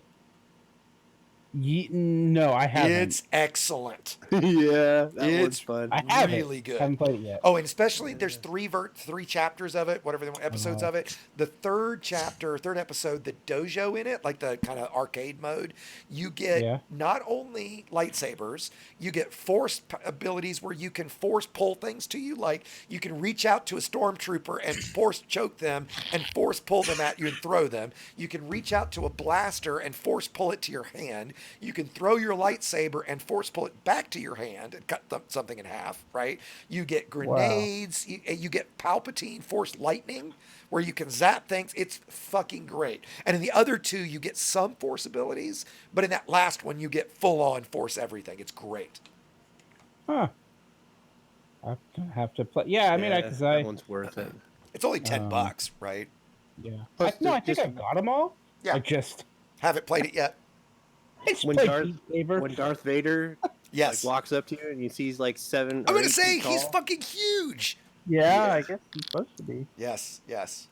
So just quickly to CQC, once you guys get into the CQC lobby, just hang tight there for a second. We're all going to click Team Deathmatch together and do our best hope to get all instants together. So with that, is there anybody that's not ready yet? I'm not. I'll be back. No sweat. Is there anybody else that's not ready? Bob isn't ready. Okay, no sweat. Bob, and how long do you need, Bob? Like 2 minutes. Okay, tops. no sweat. We can hang out for a second. Well, I go by. Oh, and by the way, thank you, Iron. Thanks for everything again tonight. As always, phenomenal job. Truly couldn't do this without you. I really appreciate your help again. No problem, mate. Have a good evening. See you later. There was there was a question RapFab said on stream that I'll have to wait for the money the link. I already own the Quest itself. RapFab, you do not need the expensive link cable. I have an $8 you need a USB Type-C Gen 3.2 or USB 3.2 Gen 2 cable. That's all you need. As long as your PC has a USB 3.2 port, you're good to go. You do not need that expensive ass cable. Literally, like I said, mine was $7. I don't understand the price of that cable. Don't either. Why are they Because what is it, charging $80? It's a lot more than the other ones you can get. I don't understand. $7 cable. That's all I've got. Right? I mean, I don't get Bob it. is ready. Okay, great. So we'll wait till Shippy gets back.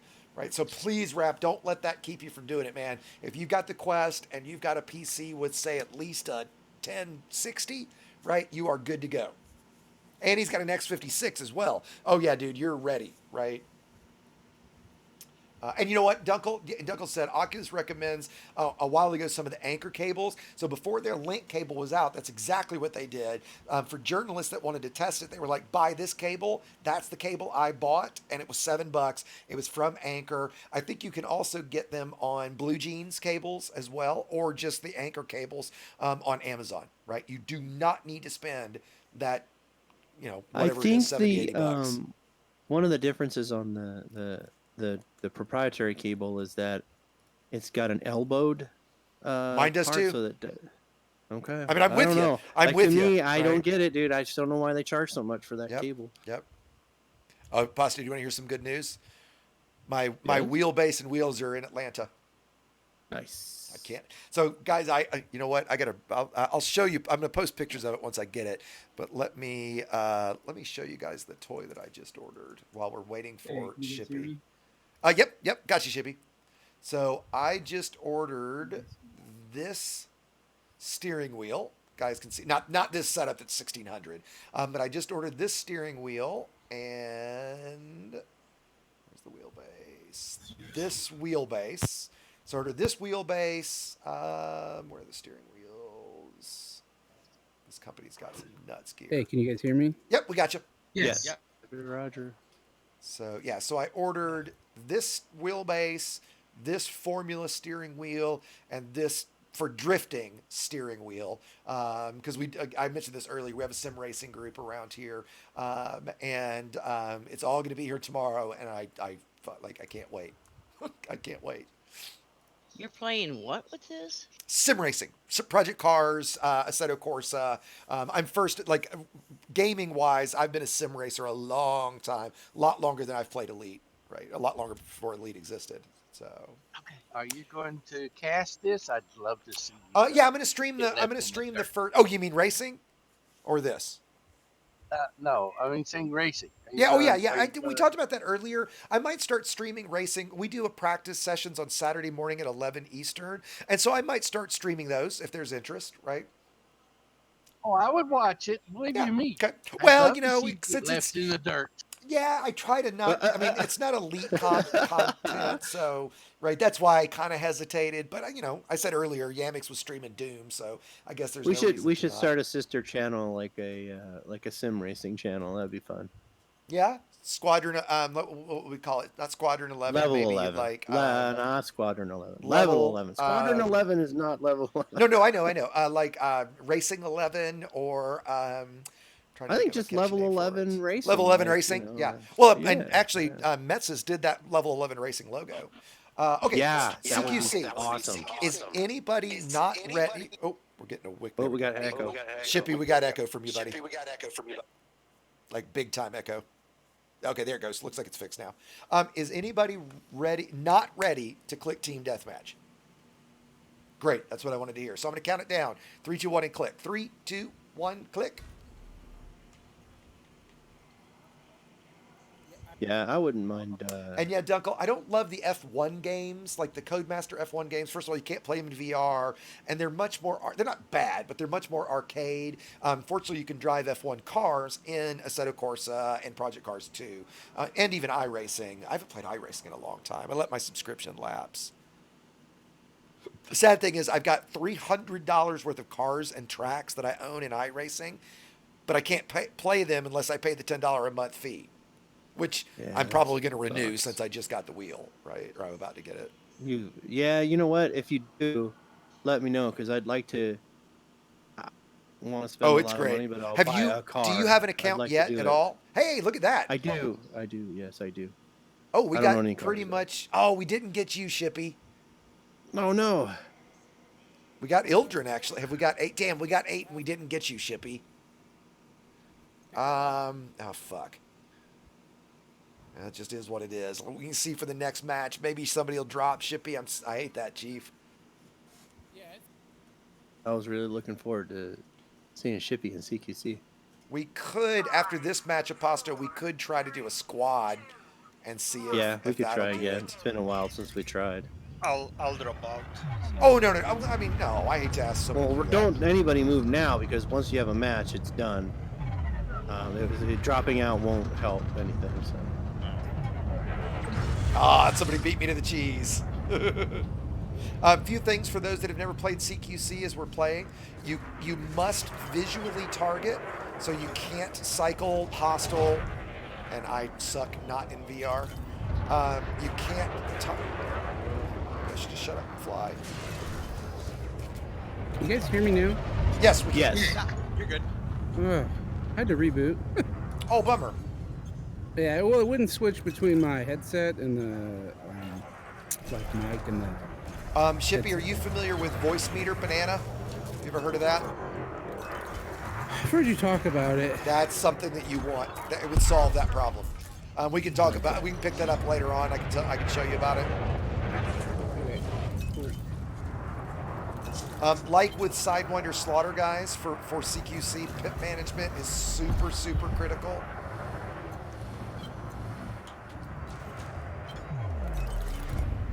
If they blow you up, or is there a rebuy? No rebuy. It's just fast paced. When you die, you respawn back in your ship. There's 4 ships. There's the Imperial Fighter, the Condor, and the Sidewinder and the Eagle. Now the Sidewinder and Eagle are kind of special CQC only versions, and the flight physics is a little bit different. So all the way around, it's a little different. Very different. But fundamentally, it's the same thing. So it's PvP with 0 consequences. So this would be a good place to learn about. Say that again? Kind of. It's different than in-game fighting, but it is a good place to learn, like pit management, for one. That's right. So if you're still watching the stream, you'll see that I'm changing my pips constantly, so that whenever I need energy where I need it, I'm trying to keep it really active. So this is a great way to practice that. So as soon as I need to boost turn, their Wednesdays. very similar. In fact, tomorrow, I should have pitched that earlier. Tomorrow at 4 o'clock Eastern, we're going to do it an hour later because of the time zone or time change. 4 o'clock Eastern, 8 o'clock UTC, we'll do Sidewinder Slaughter. For those that have not seen that yet, the idea is everybody starts in a stock Sidewinder, and we go outside an Anarchy station, and we all blast at each other, right? When you rebuy, you get to upgrade or add 1 module. So the idea is it adds a strategy component of what module do you do first, right? By the way, distributor is what you always do first. What weapons do you do? Do you do defenses first? Nice, Aposto. Aposto's got the shield damage and double damage. So watch how quickly he wrecks me, because he can't do this unless he's running double damage.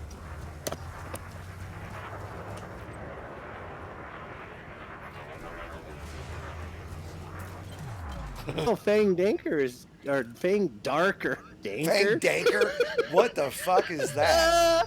That's pretty cool. I'm gonna have to make an alt named Fang Danker now. Oh, that's great. You can make that your ganker build, your ganker account. That's dank. He's dank. Yeah, you almost need to change that alt account to be Fang Danker. That's hilarious. Yeah, Fang's doing really well.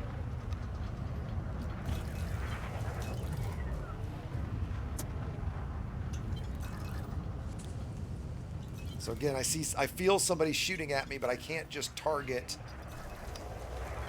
weak. So again, shields mechanics are the same in that you want pips in shields. And Chippy, it's not bad, but we are definitely getting an echo from you. Like, it's livable, but... I turned it down a little bit. Okay. I've got no idea what I'm doing. Let me know if that fixes it. Okay, no sweat, buddy. And so, as people on stream just saw, I just picked up double damage. And you can see in the bottom right where it says weapons. Woo, Fang! Now, Don't if I crash. can find a target. That's when the environment really makes it fun.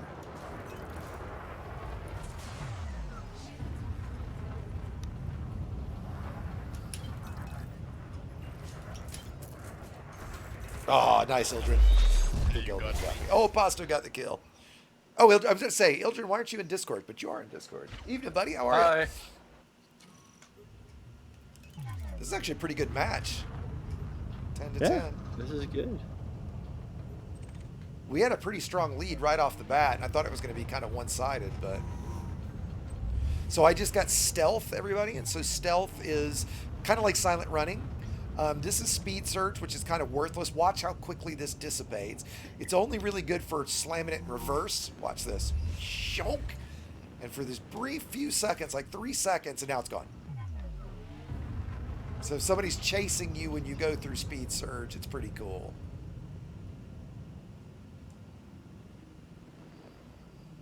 Where's everybody? There they are. Well, apparently everyone on my team had a Pasto targeted a second ago. Yeah, I know. I'm like... Like, quite literally, I saw 4 pluses on you. Jeez. That was awesome. Good job. Can you gain your combat rank by playing CQ? Nope, there It is has its own rank. CQC rank, yeah. But it doesn't affect your standard, like, combat ranks.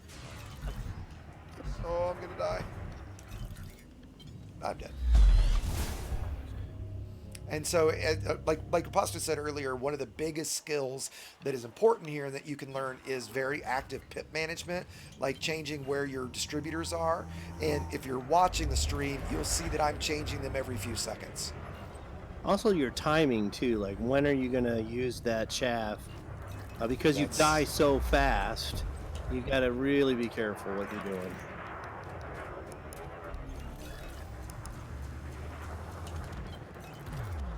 And always shoot everybody because you get points for assist either as well.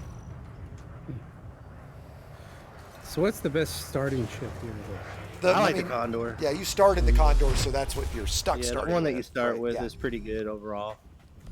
Okay. The Eagle and the Sidewinder both have really, really strong shields and strong defenses, but they're really slow, right? And they're they're very different than the in-game. Yeah, but you can use a form of silent running in the Eagle, and with the lasers, heat lasers, you can reverse ski a lot and do some pretty good wins there. So there is like these little niche kind of things that you get out of each loadout.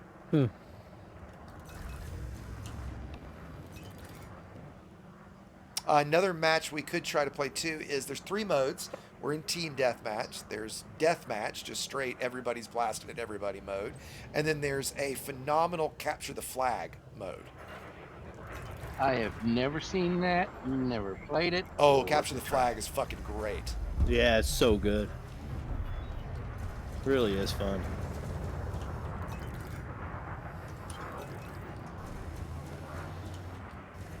Watch your distances too, you know, don't shoot because you're... Yeah, damage fall off. Yep. Yep. So you have to be very attentive to your scanner. Yeah, your scanner, your situational environment awareness, yeah, definitely. Especially with the asteroid map here that we've got, you know, you don't want to bounce off of a rock and die. 2 people on 3 people. You'd rather I just think, get on me. blown up. That's right. Actually, I'm that surprised kill. I haven't slammed into an asteroid yet. And yeah, you got the kill, Aposto. Okay. I know that gives you joy. Yes. Kill Exegius. Get your name on the stream.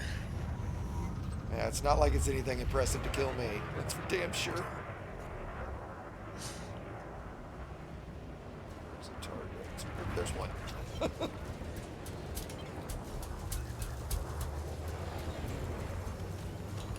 And you saw, like, with double damage, just, like, how quickly you kill. Mind flipping to capture the flag so we can see that? We can do that next, sure. I'm up for doing one more before I jump out. If everybody else is, assuming. Doesn't matter to me.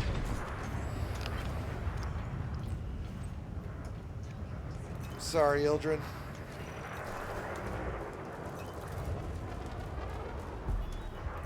And ghosting players. Yeah. No. It's like a completely different game in VR. It is. Is this It's your first insane. time playing it in VR? Yeah, Hey! yeah, you guys won. First week or two. Okay, gotcha. I'm So still yeah, guys, amazed. let's back out this time and do capture the flag. Okay, do I click capture the flag No, yet? yeah, or do we click back, right? You have And to click actually, yeah, back to wait, the because Shippy, you're match. there. So let's get everybody kind of ready, and then we'll all click together. Okay. I didn't know if All there right. was another click after this. No, there's not. So is anybody not ready to click capture the flag? The Great. interface is 3, horrible. The 2, matchmaking's 1, horrible. click. Hell, I'm gonna It's have really to take the at least biggest a break. turnoff to CQC is just they've never changed this initial Never. screen. Really, it's just all terrible. Well, and the matchmaking is so terrible. You can create, as you guys see on my screen right now, a squad, right? But creating a squad is horrible in the sense that it literally shows you every friend on your friends list, sorted completely randomly. It doesn't even filter it by who's online or offline. Literally, they could add order by online status and put them at the top. I have 800 or 900 friends. It's impossible for me to make a squad. Right. I mean, it's impossible because you sit there and you're scroll. Okay, there's somebody. Nope, they're not. Scroll. Oh, somebody online. Nope, scroll. Oh, there's somebody in CQC. Okay, squad. Scroll. And then even after that, you create a squad. It splits your squad up when you try to get in game, right? Yeah, you might not get matched with the other people that you want to play with, and then the match will go 2v2 between Thanks for the stopping by, squad Daryl. members. Sorry, Daryl was just saying goodnight. I want to say goodnight to him. So 3:30 in the morning in England. Boy, you did hang with us for a while, my friend. Thanks for hanging in there. Yeah, as Dunkel said, praise are in Jesus. You know, I just realized maybe that's why I get such bad luck since I'm an atheist. So R in Jesus doesn't work for me, right? What's the equivalent of the frontier atheist, right? Of course, I do believe in R in Jesus with Frontier. That absolutely is a thing. And there's evidence to prove it. Sorry, Shippy, I think you were about to ask something. Okay. Maybe not. I don't know. Yeah, okay. I just thought I heard you say something. Tell me when you guys get a match, because I'm still searching. Oh, we're in a match. Oh, you guys are? Match.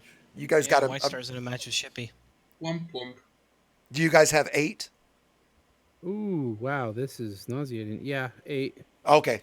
So it looks like I'm the odd man out this time, which is actually. I didn't get it either. Okay, you didn't either. All right, I'll give it another. Oh, here we go. Something happened to me too. I'm at Elevate. Oh yeah, I got in with you. Oh yeah, we're all together. Oh, cool.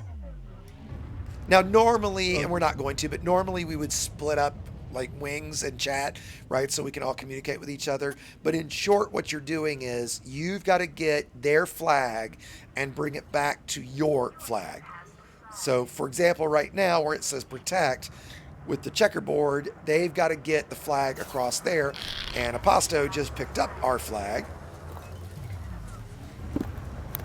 What ship is good for carrying the flag around?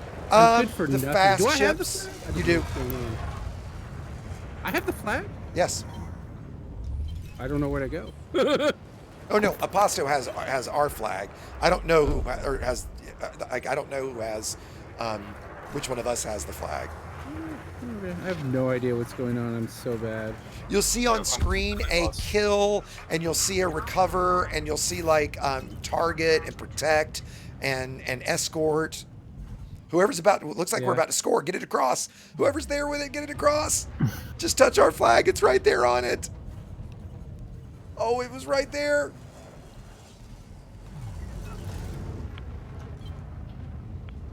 Just fly it across. There we go. Oh, now shit, they picked it up. Damn, we should have scored that, whoever had it. You'll have it if it shows, like, on your screen right in the center of your HUD, it'll say if you have the flag. Okay. And you're going to be going a lot slower if you have it. Oh, of course. Oh. Yep, I'm completely clueless. I'm just flying around getting That's killed. all right. You had the flag. You just dropped it. Oh, that's great. I didn't even know that. So you'll see on your HUD, Chippy, you'll see capture and defend, right? So like since I'm in a condor, I'm pretty quick. So I'm going to capture. So you guys should stay back and defend. They've got the flag, so we should kill them. Oh, and I got to get across it before they score. Okay, so now I'm... So you're going to see on your HUD kill, which I just killed Harvester Man. So I'm about to pick it up again. So now I need cover because I'm on the way back with the flag. I'm trying to cover you. I can't select that guy. That's weird. Yeah, you have to visually target. Manually. Yeah, you can only visually target. No select targets. Oh, you have to that's do half it my manually. problem. Yep, it's very hard.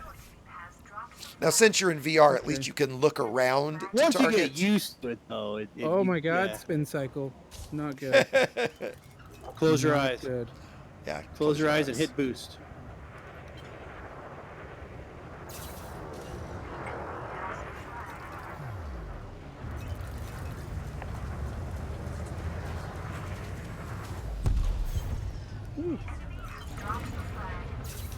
Ouch. Oh, Ildren picked it up. Nice, Ildren. What? I was just trying to kill you. You went through, I don't like even know right where I after, go, so right I'm after pretty your cool. guy died with it, you flew through it, so you picked it up. Hey, I got an idea. Before you kill me, which is right Sorry, now. Never mind. I would have stopped. Maybe tell me where to go. In fact, if you guys do want to hold fire for a second, we could show everybody how this works. Is it just us? Is there any randoms in here? Yeah, it is all just us. Do you guys want to stop for a second? Okay. Yep. Okay, so right now, for example, and please don't score Fang. Fang has our flag, has you guys' flag. He's bringing it back to our base that on your HUD somewhere says protect. Do you see that? Whoever's shooting at me, please stop. I don't see where it says protect. I see a bunch of squiggly lines. I see Timness. Timness, stop firing. Everybody stop firing. So you should see on your HUD somewhere, protect and escort. Everybody's not going to stop firing, so we can't do this. Oh, Harvester, okay. if you're here, Harvester, he's not in chat. So Harvester doesn't know. That's why we can't do this. But you're looking for, like right now, Aposto is carrying the flag, and it says kill on my team. Harvester has their flag, and so you guys should see kill. And so Aposto just got the flag back. And so now in your HUD somewhere, you're going to see capture. And so I'm going to go capture their flag, because if I get their flag, Aposto can't score with it. Does that make sense? A little bit of this is just learning the map, too. The pasta's just flying circles around us while he's... I think he's got the... The flag makes a big, huge, trail behind me, too. That's right, It's so awesome. right. So if you look for that big light-up trail behind Aposto, and he just died, so now it says recover, right? And yeah, Fang just got, or Shippy got it back, perfect. So now I need cover because I'm on the way back to our base to deliver. So if you see protect, you should protect. And I might score and score. Okay. So now... I call shenanigans on that. Shenanigans? What shenanigans? Yep. It just is. I'm totally a cheater. What am I saying? No. It says the enemy has the... That's right. So Harvester picked up our flag, X's team flag. Yeah. Okay. And you should see somewhere on your HUD, if you look around, kill and protect and deliver and defend. Yep. Like our flag just came back, right? And generally, if you're doing this well, you'd have a couple people running defense and a couple people running up front. Like, Shippy, you've got it. So now I'm going to try to escort you.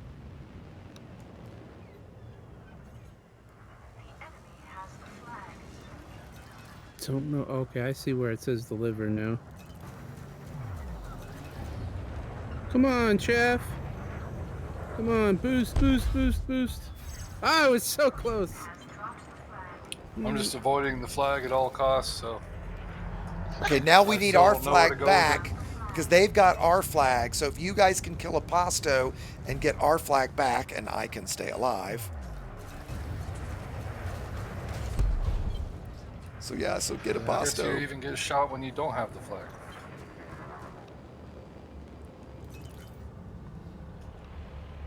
And so now I'm attempting to hide in the structure, but I'm easy to find because there's a big glowing thing around me. Kill Aposto. I don't know Of course, where I'm he's at. bringing your flag back to You'll see your side. kill I see the somewhere on kill, your HUD. I know. Okay, But I okay. swear it's not.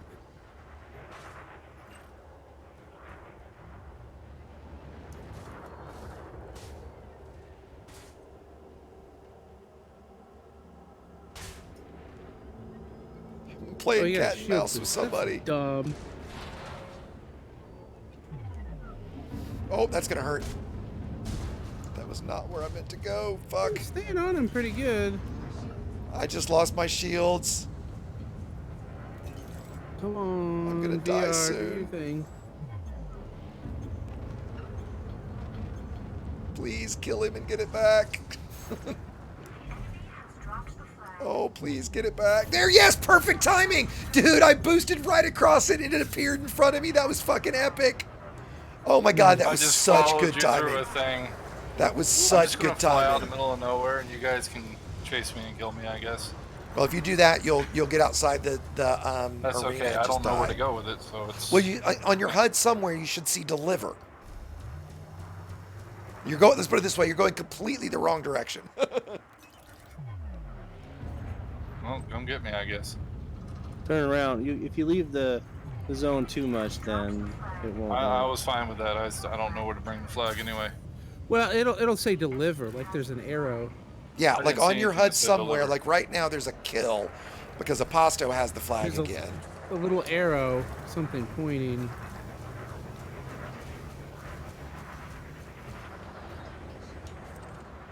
Oh, Aposto's going for the damn. He's going for shield, and that's another thing. If your shields are at 0 and your hull's at 1%, and you fly through the shield buff, bam, you get full shields, double shields actually.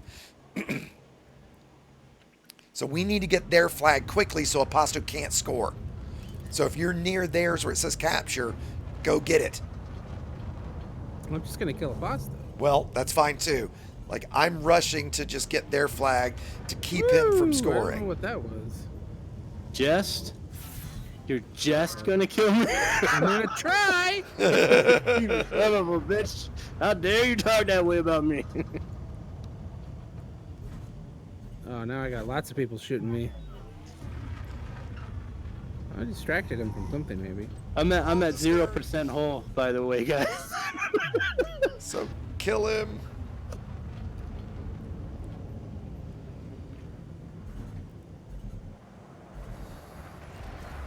Damn. Get it back, get it back, get it back, get it back, get it back, get it back, get it back, get it back. Please touch it, please touch it, please touch I it. don't know where it's at. I don't know where it's at. They've got it again. So where it says kill, that means somebody picked it up. Okay. Okay. I flew to where it said deliver and blew up almost.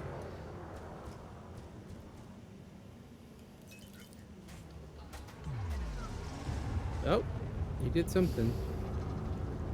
I'm not seeing any words that say deliver. Like, It's on your HUD somewhere. There's an arrow pointing to it. Oh, kill White him, lettering. guys. Kill him. I'm almost dead. I'm dead. Rednecks, dude, I just saw this. Thank you, buddy. Rednecks just donated $50. Dude, that's phenomenal, my friend. And look at this. I was going to cut the stream a little short tonight.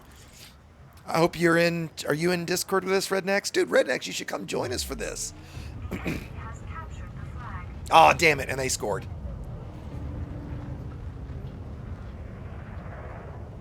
I was all enamored with Rednecks' generosity once again. Hope you're doing well, buddy. And actually, Rednecks, I've been meaning to ping you about the Xbox Squadron. If you got joined to it. And... Okay, so Aposto picked up our flag, so you should see kill somewhere. Yeah, I do. Roger that.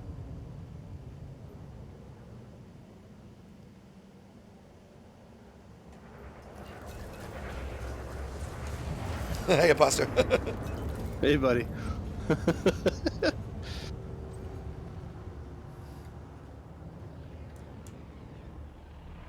That's a rock. So kill a Basto. Kill a Basto. I'm trying to, but I am in a structure. On a rock. Roger that.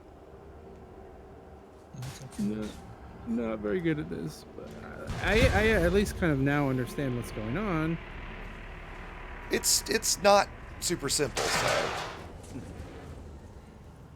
Oh, I'm trying to hide. You blew up right next to you, X. Oh, get the flag back, get the flag back, get the flag back. It's in a good spot. That's another part, like in pool when you block. Hurry, get the If you can hide flag. the flag or get it There we go, stuck there we go, somewhere. there we go, there we go, there we go. And there's the win, boys. Good job. Nicely done, right? Well, I finally killed somebody after 6 weeks of trying. Oh, yeah, I didn't do very good though. Maybe I level up. You will, right? In fact, guys, I'm going to back out for the moment. I might be back here in a second, but I've got to go to the bathroom and stuff. And I need to check on my dogs, actually. So I'm going to go ahead and call it good night on the stream. Those in Discord, I'll be back in a second. If you guys would like to come join us for some more CQC or just gaming in general, you're looking for a squadron. I didn't say this much tonight. Pitching, and you're looking for a squadron to join. You're interested in learning. You're interested in BGS. I hope you'll stop by the Level 11 Discord. Otherwise, I'm sorry, my voice is almost gone. Tomorrow, again, 4 o'clock Eastern, 8 o'clock UTC, Sidewinder Slaughter. I hope you guys will come join. If that's Shippy, you guys need to come do that sometime, right? It really is. Yeah. You think this is fun? Sidewinder Slaughter is also big, big fun. Right. So again, thanks everybody. Yeah, everybody, I would say stay safe in terms of the virus that's out there, but with everything else. Yeah, everybody. Yeah, everything else, fly dangerously, guys. Catch you later.